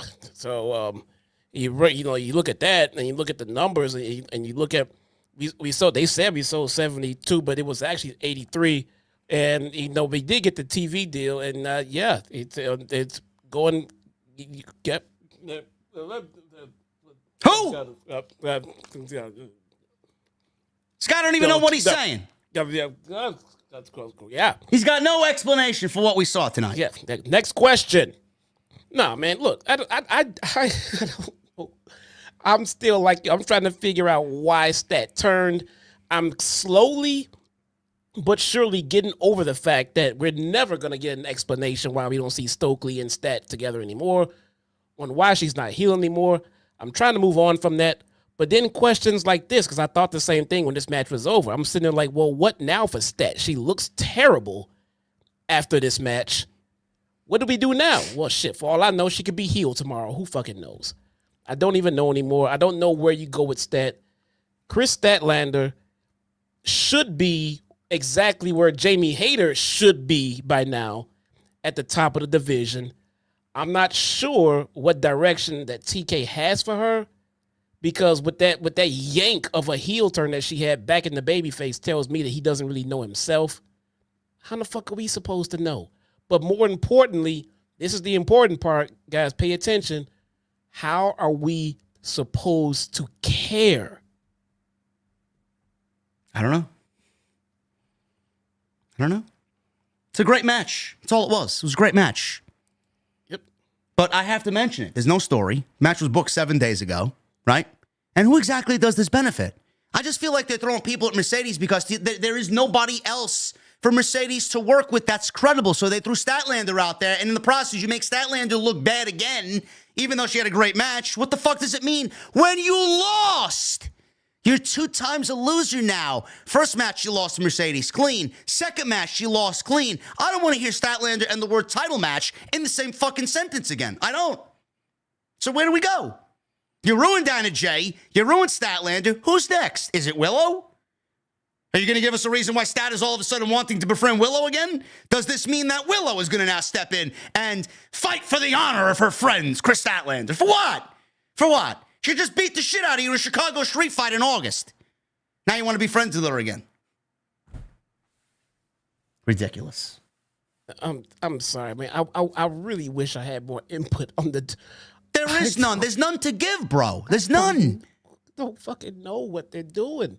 I don't understand this shit. This is hard. You guys think it's easy what we sit here and do? It's hard. We're trying to sit here and come up with some commentary, with some ideas, with some explanation, with some reasoning as to what you just saw, and we're coming up short. We don't fucking know what they're doing here. Because there's no story. There's no dialogue. How could you talk about something if there's no story? There's no characters. Mercedes is a great wrestler. Where the fuck do you want me to go from that point alone? We knew that already coming on in. So I'm left with, they just constantly throw people at her. For what? She's basically Jaws, and she's eating up the entire division. Who's left? Who's left?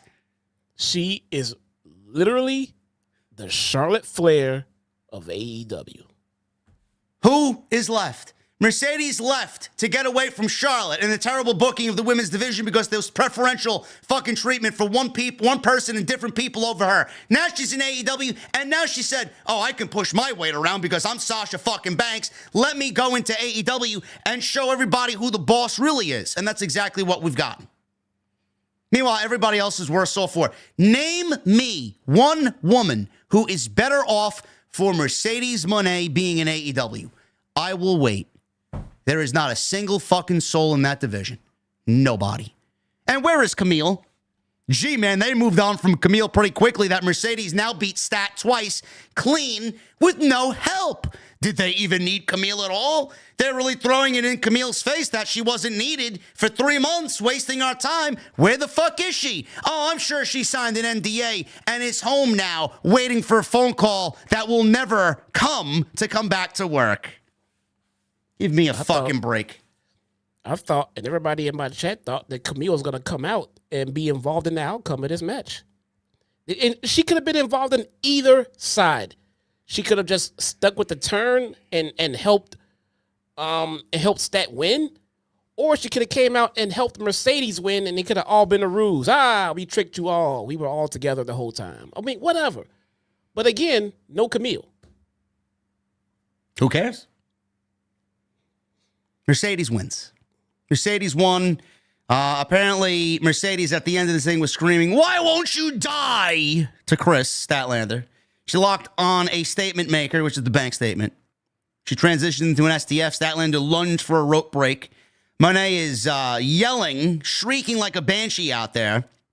She's trash-talking Statlander.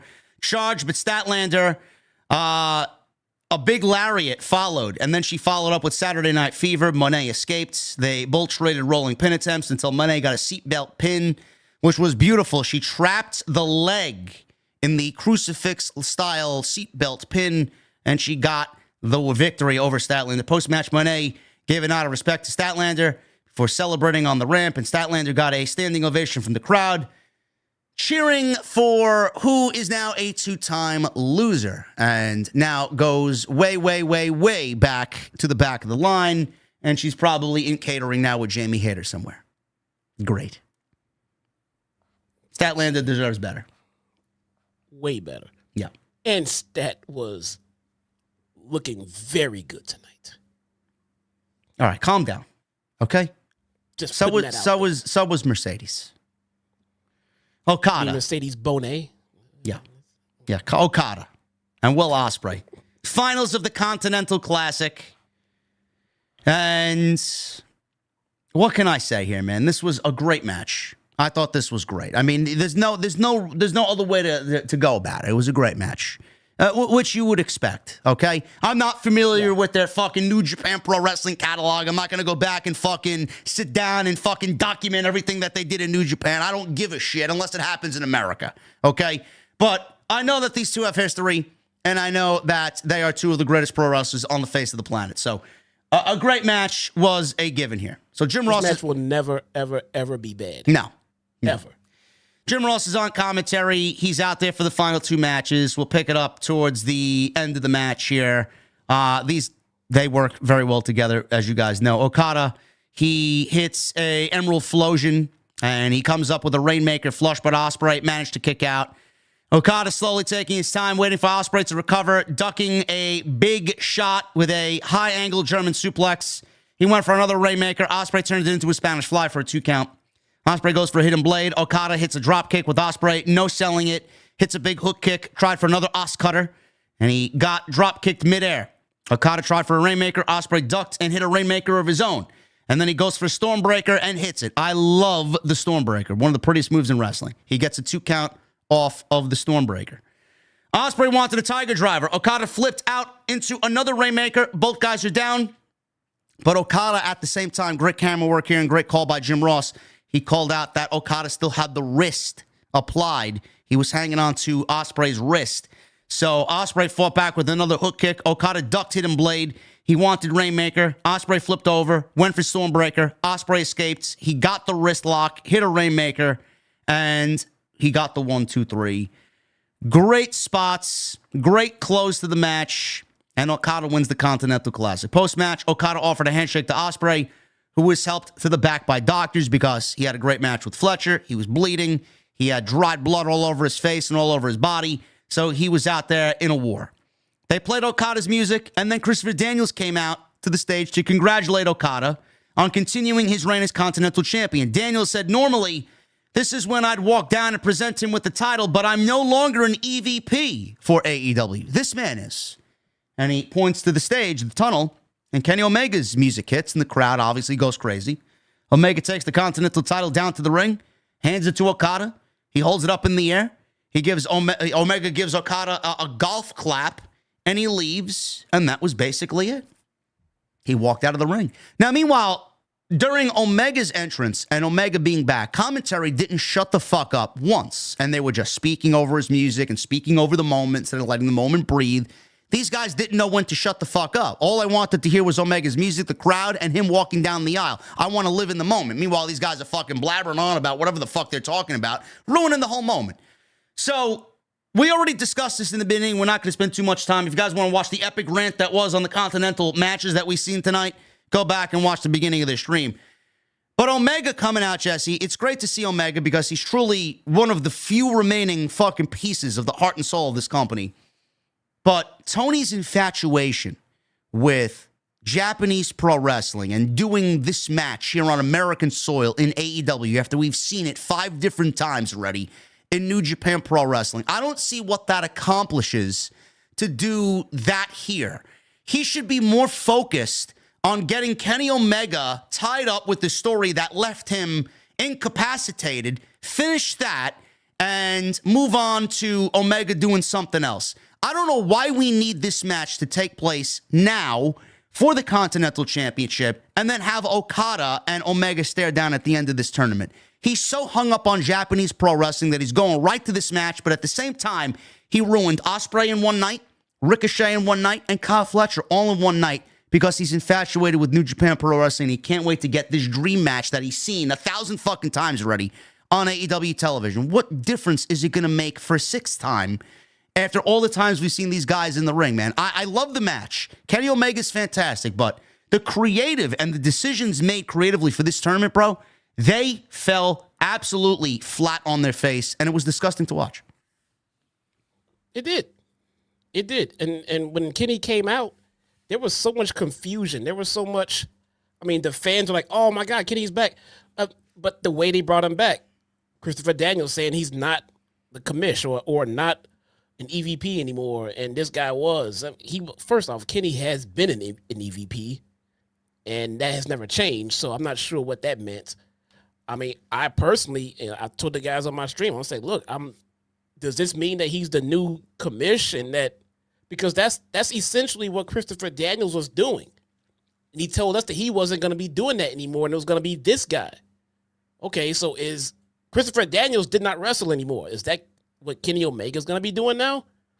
Everybody was saying, well, he's still scheduled to wrestle, in New Japan next week or something like that. Well, okay, I mean, then why are they parading him out there to be the new Christopher Daniels when Christopher Daniels was the commissioner and he did not wrestle?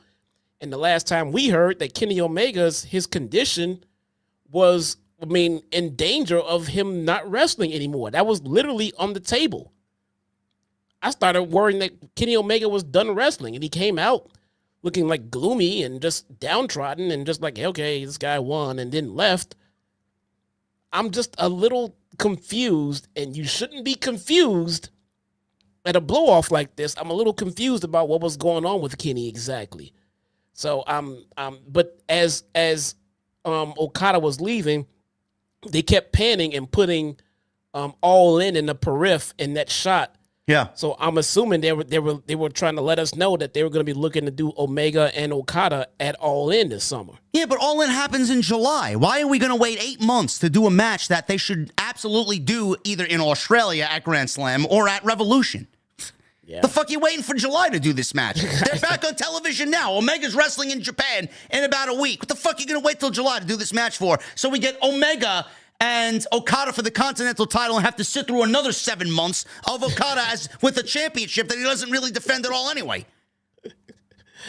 Do you mean to tell me you couldn't give Kyle Fletcher the title and have him win the tournament, yet we have to wait with Okada and Omega to happen in July with the Continental Championship on the line? You couldn't do this match without the championship? Well, JD, maybe we just need to stop thinking and just consume the match and get excited for the next match. I was told that Kyle Fletcher losing was going to be okay because Ospreay was going to put him over in Grand Slam with the Continental, whatever the fucking title, Continental Championship on the line. He's going to get his win back. All right, he beat Ospreay. What the fuck does he need to beat him again for? He beat him already. The fuck more does he got to prove? This guy beat Okada. And he beat This Okada. guy beat Okada. He should be the fucking... He beat... Clean. Clean. He beat Kazuchika Okada. I don't know. I'm dumbfounded. Yeah, people think we're the bad guys. Oh, yeah. I ain't changing my tune on this shit at all, man. This shit sucks. Kenny Omega, love Kenny Omega. I'm glad he's back. Heart and soul, love it. Okada's great. Osprey's great. This was a great match. They were all great matches tonight. But the creative, the way that this man thinks, you need to start opening your eyes. It's all about Tony. Imagine he booked a tournament for 7 weeks so that he could get Omega and Okada as the final thing you see after a 7-week tournament. That doesn't bother you. In a business where we're set, put over young stars and new stars and build new stars and make new stars. No, we booked the tournament for 7 fucking weeks and wasted everybody's time, drove the ratings into the fucking toilet so that we could get Omega and Okada in a stare down, with Omega handing him the Continental Championship and not have any bother whatsoever on his face that this guy and the Elite put this man out with diverticulitis and beat the shit out of him on his way to surgery, which resulted in him being out for 12 months. Or am I crazy? He's got to be losing the faith of the talent in that locker room. He has to be. How could you sit there and deem that this is the right visual for the tournament? If you think that this is the right visual at the end of this 7-week tournament, you are a fucking shill amongst shills. Shut your fucking mouth. You're a fucking clueless hack. You don't know shit. Stop interacting with me. You don't know shit. Kyle Fletcher should have won this fucking tournament, and he should have blew away the competition. Should have been Ricochet and Osprey, Fletcher and Okada. Fletcher should have beat Okada. Ricochet, listen, the story played it out for Ricochet to get his win back. And Ricochet shouldn't have been fucking toilet papered like a cuck. Osprey, Fletcher, and Fletcher should have beat Osprey tonight in the finals. That's the last thing you should have saw tonight before this terrible main event. And continue to say that what they did was the right decision. You don't know shit. Fucking ridiculous. This main event was garbage. Fucking fatal 4-way. Gonna call Jon Moxley ice cold Jon Moxley from now on. Like Stone Cold Steve Austin, ice cold Jon Moxley. Shit is awful. Orange Cassidy, Jay White, and Adam Page to retain the AEW World Championship. Like Jesse said, this was a fucking overbooked clusterfuck of a mess. Nobody mattered here. I felt as disinterested in this as any main event on AEW pay-per-view in 2024. The only one I cared about here is Jay White, love Jay White, and Adam Page. That's it. And I'm absolutely disgusted with how insignificant Adam Page feels after all that they've done to build him up as a legit fucking killer. This was basically his year. The character storyline arc of Adam Page was fucking phenomenal. And this guy has been buried for the Jon Moxley Death Rider storyline. Again, I don't know how you look at this and say, hey, man, we're doing a good job. I think people are interested in this. You fucking serious? It's awful. Not even going to go over this shit. I'm going to go over the end of the match, which is the only thing that fucking mattered here. So, they are all down. They all get to their feet. Cassidy collapses to the floor. White, Page, and Moxley are all in there slugging it out. Everybody's hitting big shots. Cassidy, he gets back in. He was dropped by Page with a buckshot lariat. Another one on Jay White. Moxley wanted a pile driver. Page hit the Deadeye. He wanted a third buckshot, but Useless came back and ran a distraction. But he was unsuccessful as Useless ate a big boot. Page hit a buckshot. Paul Turner was down. So there was no referee. So we go back to Jay White. Comes back. He hits multiple Blade Runners. But as he made the cover, Useless dove onto the referee to break up the count. Imagine Wheeler Yuta getting involved in the world title match at the end of your fucking pay-per-view for 2024. Ridiculous. Shafir appeared behind Jay White, who spun around and laid her out with a Blade Runner. That got the biggest pop of the entire match. Yuta ran in, hits a Busaiku knee on Jay White. Moxley was up, hits a Death Rider on I think, who was it? Jay White? I don't even remember. He was up, and Claudio throws in the referee, Bryce Remsburg into the ring. He makes the cover and the pin, and Moxley retained in what was a dud of a match. Post-match, Yuta launched Bryce to the outside. Death Riders stood over Jay White, and they were about to take him out even further after the finish of the match until FTR's music hits. They stopped on the stage, the lights went out, and all of a sudden we see a rated FTR logo appearing on the Tron, and Adam Copeland returns to AEW. He joins Dax and Cash as FTR fight off Claudio with a dive and Yuta with a shatter machine. Copeland and Moxley are left face-to-face until Moxley swings first, and Copeland ducks and hits a spear on him. Christian Cage, by the way, is up in the skybox, and he looks furious because Adam Copeland is back. Patriarchy bails as Copeland broke off a piece of a chair and locked Moxley in a cross-face with it. I think all three members of the Shield have now been succumbed to this broken steel pipe off the chair spot. He's done it to Reigns, he's done it to Rollins, and now he's done it to Moxley. So Copeland takes the microphone and called Moxley a kid, saying that Rated FTR are going to take everything from the Death Riders. Copeland and FTR stood tall as commentary puts over Fight for the Fallen this Wednesday, where Max will be simulcasting with TBS, where we get a trios match. It's going to be Copeland and FTR against the Death Riders on Wednesday's Dynamite, and that's the way the show goes off the air. Also, Mox took a shield bomb through the table. He did. Gee, how original, man. This Death Rider story is fucking garbage. I'm sorry. I don't know who in the company thinks this is compelling television. This shit sucks. Adam Copeland's not going to save it. Adam Copeland and FTR are not going to do a fucking thing for interest. It's over. The only thing I'm looking forward to is Adam Copeland and Jon Moxley having a face-to-face promo battle. That's it. Two of the best in the business. But outside that, I could not give a single iota of a shit that Adam Copeland is back with FTR, knowing that this is not going to amount to much of anything. Moxley's not losing the championship till Texas, and it's going to be the Darby Allin. We all know where it's going to go and where it's going to end. This is all fucking, filler entertainment for now. It's filler. I don't know about entertainment, but filler. It's filler. Absolutely. So that's the way they go off the air. That is your pay-per-view. It started off hot, ended fucking terribly, and the creative decisions that they made tonight were justifiably called out. They don't know what the fuck they're doing. And if you guys are hoping for change going into 25, I don't want to be the bearer of bad news, but after what you saw tonight, clearly they don't know what they're doing, and nothing is going to change going into the new year. It sucks. It's really, really bad right now. But thank you guys very much. We're going to get into your super chats and then call it a night. I appreciate you guys very much for hanging out with us. We've had upwards towards 3,800 people in here tonight. We had almost half of the AEW Media Scrum audience. Thank you guys very much for all your support. If you enjoyed what you heard here, I would appreciate a thumbs up. We need another 300 likes for 1,500, man. If you guys have made it this far, also leave me a comment down below. Helps us out in the algorithm. Let me know what you thought of World's End. Were we justified in our criticisms of the creative? Let us know what you liked and what you didn't like of tonight's show.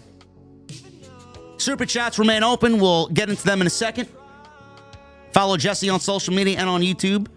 Everything you need for Jesse's linked in the description. Twitter is at ChyTownSmart. I am at JD from NY206. Twitter, Instagram, TikTok, and Cameo.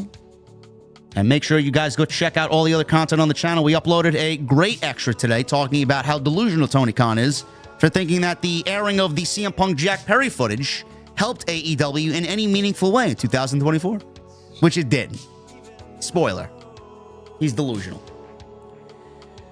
Anyway, let's get into this super chat love here. Michael Krause with the 2. Good Saturday, JD and OTS family. Hope all is well. Yeah. Thank you, Michael. That was at 5 p.m. Michael was the first in the venue, man. Happy hour. Wow. He also says, Jesse, I hope you had a great Christmas. Thank you. Thank you. We did, man. Family had a great Christmas. Tone C with 22 months. Quick update on the Kitten JD. I got a scratching board and a dual post. She got 2 shots from the vet and gets spayed on the 7th. OTS for life. Good man, Tone C. Those scratching boards and scratching posts are a key if you're going to have little baby kittens, for sure. Gabriel Boss with the $10. In a few hours, Kris Statlander will end the Mercedes streak. That was at 5:12. Gabriel, you are as delusional as Tony Khan, brother. Clearly, that did not happen. That didn't go well. No. Apex with a $4.99. Why does Triple H book WWE better than Tony Khan and Will Washington on Wednesday and Saturday night? Long-term booking. We need this new intro for OTS, JD. Yes, I know. I know. Nate with a $5 super chat. It might just be me, but the Continental Classic matches don't do anything for me. Plus, honestly, I fell asleep in the Mercedes match about 20 minutes. Well, you missed a great match, Nate. It's a great match. The outcome was predictable and lame, and Stat basically creatively is dead, but it was a great match. King Mo Jackson with a $1.99. Your favorite Christmas songs and wrestling games. I don't listen to Christmas songs. If I listen to anything this year, it's Mark Tremonti singing Frank Sinatra Christmas tunes. It's now available on Spotify. And wrestling games, my favorite wrestling game is No Mercy. Yeah. Sinister Classic with 26 months. Hoping for a birthday shout out if you're not going to be here Tuesday. Been watching since 2014, and all I can say is thank you for always speaking the truth. OTS for life. Sinister Classic. Happy birthday, brother. I will not be here on Tuesday. There's no TNT until the 7th of January. But happy birthday, man. Happy birthday. Also, he says with a $2 super chat, 0 long-term storytelling in this company. Middle finger emoji. Yes. Leo with a 10. MJF and Adam Cole, one of the biggest things 1 year ago in this company, and fast forward, and no one gives a shit. Yet some people don't see the importance of story. Well, to be fair, the ankle injury derailed the whole story, which they should have promptly moved on as soon as both of them got back to television. I don't know why they didn't. Michelle with a 2. If we get Mox and Copeland and not Mox and Darby, I give up. You're going to get Mox and Copeland. Darby's still winning the world title, though. Tribal Chief with a $2 super chat. Came to see the best duo in the IWC OTS for life. Thank you, brother. Phil with a 5. Watching this review because I didn't get to watch World's End. Now I'm kind of glad I didn't. Judging by your tweets and this review, it was ass. Listen, it was a great in-ring wrestling show. Yes. But if you're looking for story and logical story at that, you didn't get that. Yes. Look, we want to make that clear. If you paid money to watch a pay-per-view, then you paid money to watch a wrestling show. Then you got your money's worth. They went out there and busted their asses. The wrestling was fine. But if you're a week-to-week watcher like us, and you're trying to put this shit together as to what's, what they were trying, the stories they were trying to tell us, and then versus the endings and shit like that, then none of it made fucking sense. Tony Garudo with a $50 super chat. I was at WWE's house show in Orlando tonight and ran into family who came from World's End. Or a family who came from World's End. They said the crowd was so dead that someone complained about their loud chanting. AEW needs all the help they can get. Much love to you, JD OTS for life. Tony, I appreciate you, brother. I don't know. You didn't watch the show. We did. I thought the crowd was actually pretty great tonight. I thought they were loud when they needed to. They were quiet at some points, which is understandable because some of the things that they were quiet about didn't really have any story. When there is story, there's emotion from the fan base. But for the Continental Classic matches and everything that Kenny Omega did tonight, came out, there was reaction, bro. Mercedes got some nice reaction with Stat at the end of that match. I mean, they reacted accordingly. They did. Yeah, FOMO was there. She said the crowd was hot. Yeah. I thought it came off pretty well on TV. Nick Williams with a $5 super chat. If WWE were to hold an international or intercontinental classic, who would you want in it? Gunther he would be a great addition to a round robin style tournament. For sure. Yeah, FOMO DM me. She said that people are still believing in the post-show Scrum YouTube chat that it's still you. And she screenshotted some instances. I don't know what to tell you. They stunning. Everyone with a logical fucking mind. No, it's not me. Anyone with common sense. I'm here. How can I be there? What is that, two me's? Did I clone myself? Same for the pre-show. They thought you were in the pre-show troll. Ridiculous. We had somebody here in this chat. I had to ban them. They said that you created fake JD accounts just so you can go troll and then say it's not you. How can I type in that chat when I'm here addressing you guys here? I don't understand it. In the pre-show. Ridiculous. Sue with 18 months. Tribal chief of the OTS. Oh my goodness. Set us free with the honest truth. Always, Sue. Always. Gabriella G in the chat says Kenny Omega looked really sad. Did he?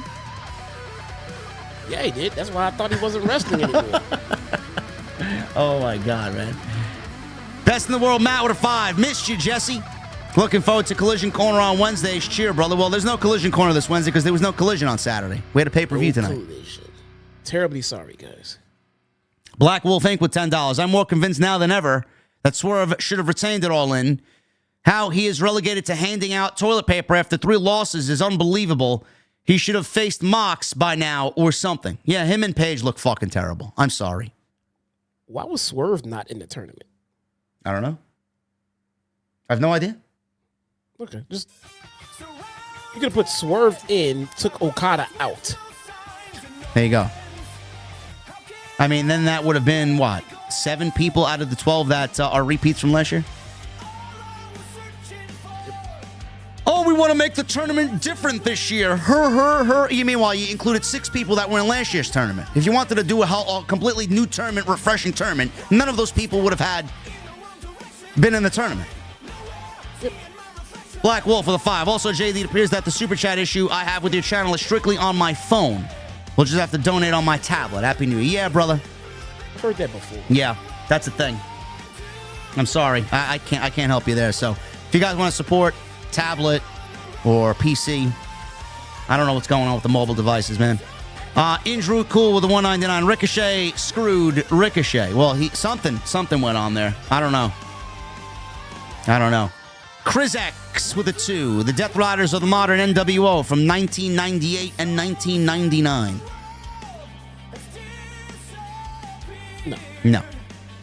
No, they're more like who? Who was a failed group that started off hot? They're more like Retribution. Yeah, but a little cooler. They're like Los Paricuas. Yeah. Or fucking who else was during that time? They're like who was it? Who did John Cena beat? The whole faction? No, the Nexus. Yeah. There you go. That's them. Yeah, the Nexus, yeah. Black Wolf Angle with a 5. If Mox choked out Swerve at All Out and beat him at Wrestle Dream as revenge for him beating Bryan, do you believe the Death Riders would make more sense? No. None of that should have happened. None of it. It should have been Page and Swerve at All In, and Page should have beat Swerve, and then Bryan should have wrestled his last match in Tacoma, and Page should have retired Bryan. That's the way it should have went. But they didn't do that because Tony's got this infatuation where everything's got to be epic, and he wanted to give back to Bryan, and Bryan didn't even want the fucking world title. So Bryan wins. We get a match with Jack Perry because they wanted to manufacture heat in Chicago with the scapegoat, and then we get what we got at Wrestle Dream, and none of it was followed up on. Story, I guess, right? Non-existent. Cake with a $2 super chat. Mercedes is the K-Dot of women's wrestling. I don't know what that means. Please explain that in wrestling terms, bro. Saying that Mercedes is the Kendrick Lamar of women's wrestling. I don't agree with that. Kendrick Lamar is fucking awesome. I have no idea how she's the Kendrick Lamar of... No. I don't know. Sure. Whatever you say, bro. Thank you for the super chat. Mr. Premium with a $9.99. Not intending to put you on the spot, JD, but did you ever have Jax Dane work for Hog, or do either of you have any fond memories of him? Another wrestler gone too soon. No idea who that is, brother. No idea who that is. God rest his soul if he ended up passing away. I don't know who he is. Chris X with a 2. And a 2. AEW is the modern WCW 2000, yeah? There you go, Hooli. She's the Drake of AEW. There you go. There you go. Okay. Big Dog 96 with a $5 super. I'm bewildered at Okada winning. Worst of the 4 options. Why would you not push Fletcher or ride the hot hand with heel Ricochet? Unbelievable. Brother, I have no fucking idea. We're not dealing with people who know pro wrestling, bro. We're dealing with fucking money marks who once upon a time thought they were important because they were in e-feds and fucking forums talking with other geeks about pro wrestling. Meanwhile, we're all here because we want better storytelling and logical creative, and we're not getting any of that. It's basically what he is. He's a money mark playing with his action figures, bro. He fucking snaps his finger and makes a decision happen with no rhyme or reason. Learning Tree, $20 super chat. 2024 is over and TK failed on his word that 2024 AEW would be the 2021 AEW. Haven't watched a pay-per-view since Revolution. Haven't watched a Dynamite in 3 months. I just don't care anymore. Much love for watching this week-to-week low IQ television. This was the worst year creatively in the history of the company. If you don't agree with that statement, you clearly are living in denial. We've been here for 5 years. We wouldn't say so if it wasn't the case. Stop. Matthew Carruthers with a $9.99. Osprey getting his win back and preventing him from winning. They will have their rubber match to finish their feud. What difference does it make? Who cares? He beats Osprey again. Great. In Australia. Fantastic. He didn't do that in epic fashion a full year? What are you guys, losing your fucking brain cells? If it's not him entering the show with the title, what difference does it make? He should have beat him tonight in the final, and a new star should have been made. That's what we should have been talking about tonight. But we didn't get there. They booked this whole tournament the wrong way. Another thing that they need to change next year about the Continental Classic is having outside interference matter because it would advance the storytelling.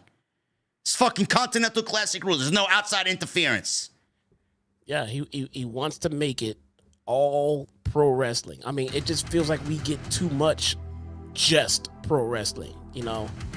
Let's sprinkle in some pro wrestling in there a little Ricochet could have cost Ospreay the match tonight against Okada. Made sense. Fletcher could have cost Will Ospreay. I mean, they just tie themselves up creatively by making these stupid decisions. Matthew, thank you, brother. Sarit Mohanty with 21 months. Baron Corbin and AJ Francis were backstage at the pay-per-view. TK will sign them to catering. Dax in Scrum said Edge can jump off steel cage because he's the GOAT. Well, Dax is an idiot. And Edge, Adam Copeland, shouldn't be jumping off anything at 50 years old. Even he regrets it. No. Stupid. And Baron Corbin and AJ Francis, who the fuck wants them in AEW? Who? No, please no. They live in Orlando. They're there visiting friends, more than likely. And by the way, yeah, having a whole tournament and saying that outside interference is barred and then none of it happens leads me to wonder and ask this. Why don't you do that for every fucking wrestling match? If you have the ability to stop all outside interference, why wouldn't you just put that same law down and have it go for every match? Why would you want outside interference if you have the book? You're the guy in charge. You have the ability to stop all outside interference. Then why do you allow it for other fucking matches? I don't know. Just a stupid decision. Edward Lou with a $5 super chat. I'm really glad I watched Jesse instead of paying $50 for another wasted AEW show.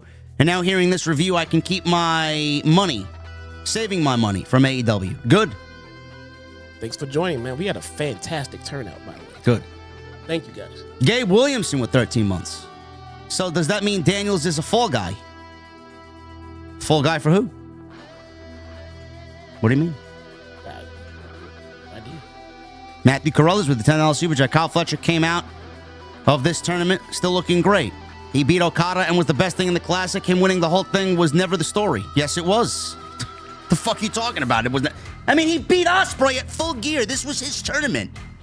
He looked great. He's a fucking loser. It's like the Yankees going into the World Series after winning 100 games and then losing in 5 games to the Dodgers in the World Series. You're a loser. Stop convincing yourself that Fletcher looks good. He lost. Nobody's talking about Kyle Fletcher tonight. His descent has already begun. Yeah. We're talking about him, how much of a loser he is. Everybody's talking about Omega and Okada. That's happening 8 months from now. You're talking about fucking Kyle Fletcher. Nobody's talking about Kyle Fletcher. Basic with a $9.99. JD unlocked a new octave. Yeah, I did tonight, yeah. Sleep Gang with a $5 super chat. Skip World's End off the assumption that nothing changed. Folks, did anything change? Spoil me. No. Nothing changed, Sleep Gang. You saved yourself $50. I really like it so much better when they didn't have a pay-per-view like every damn month. Yeah. It was so much better. Angel with 32 months. Thank you, brother. Andrew Cool with $1.99. No title for Joe Hendry, Chad Gable, and Kyle Fletcher. Yes. Listen, we called out WWE dropping the ball on Chad Gable. Joe Hendry's another one. I don't get it. I don't understand it. Prince Petey with a 2. 3 years AEW will be Access. This is pitiful beyond me. They'll be closing their doors in less than 10 years. Guarantee it. AJ Files with the $2 super chat. What is your email? I want to share 2 videos I made. My email is in my Twitter bio. Just click the link. It'll take you to my email. I'm so lost, bro, with the $2 super chat. Dax, rah-rah, and ranting in the post-show scrums. Fantastic. It's the only thing Dax is good at. Rah-rah speeches. Demeter bullying. Get off the weed, bro. No! With a $7.99. Kyle Sesher and I rolled a doobie-doo. I passed out next to Marco Blunt and Adam K-Hole.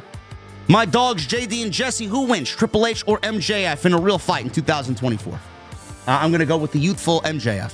Yeah, I'm going to go with the guy who's under 30. What kind of question is that? Angel, brother, thank you for the $200 bomb earlier, man. Really appreciate you, and Happy New Year again, man. Joey Taylor with a 3. World's End was a fine pay-per-view. Sure. Tom Galante with a 20. No message. Thank you, Tom. MDH Sports with a $4.99. It feels like MJF has gotten lazy and complacent after getting a huge payday. His crowd reactions are not the same anymore.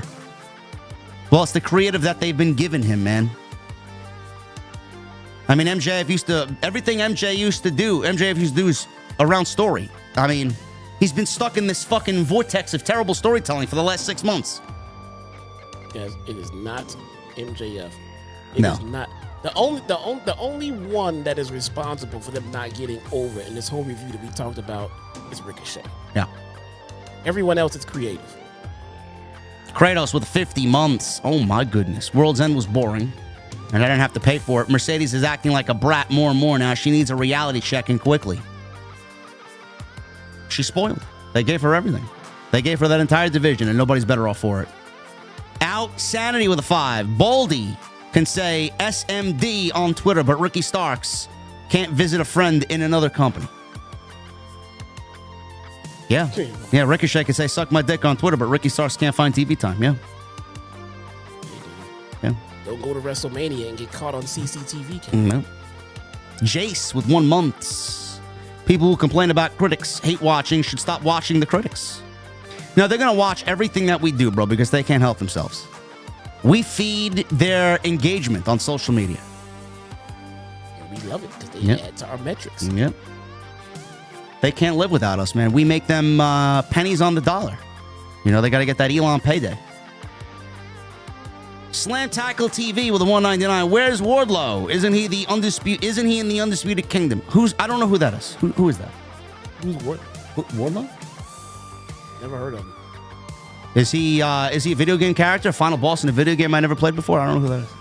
Probably. Johnny Boy Vaccaro with a 10. You think WWE build a Bullet Club? CM Punk, Motor City Machine Guns as a faction with Heyman would be epic. Bro, put the video games down. Yeah. Apex with a $1.99. They're talking about you guys. BS question. I'm sure that, yeah. Yeah, I'm sure somewhere along the lines they had what JD from New York says. Awesome. Sidro with a 2. Ironically, Punk wrestling 15 minutes away versus Gunther. I'm sure he's out with the House of Black having a fucking pizza or burrito now. So ironic that Punk is wrestling and not injured. Well, he's been doing good, man. $4.99 basic. Holy crap! I was having trouble sleeping until TK started talking. He's awful to listen to. He's awful. Major with a $1.99. What does it take to become a scrum question asker?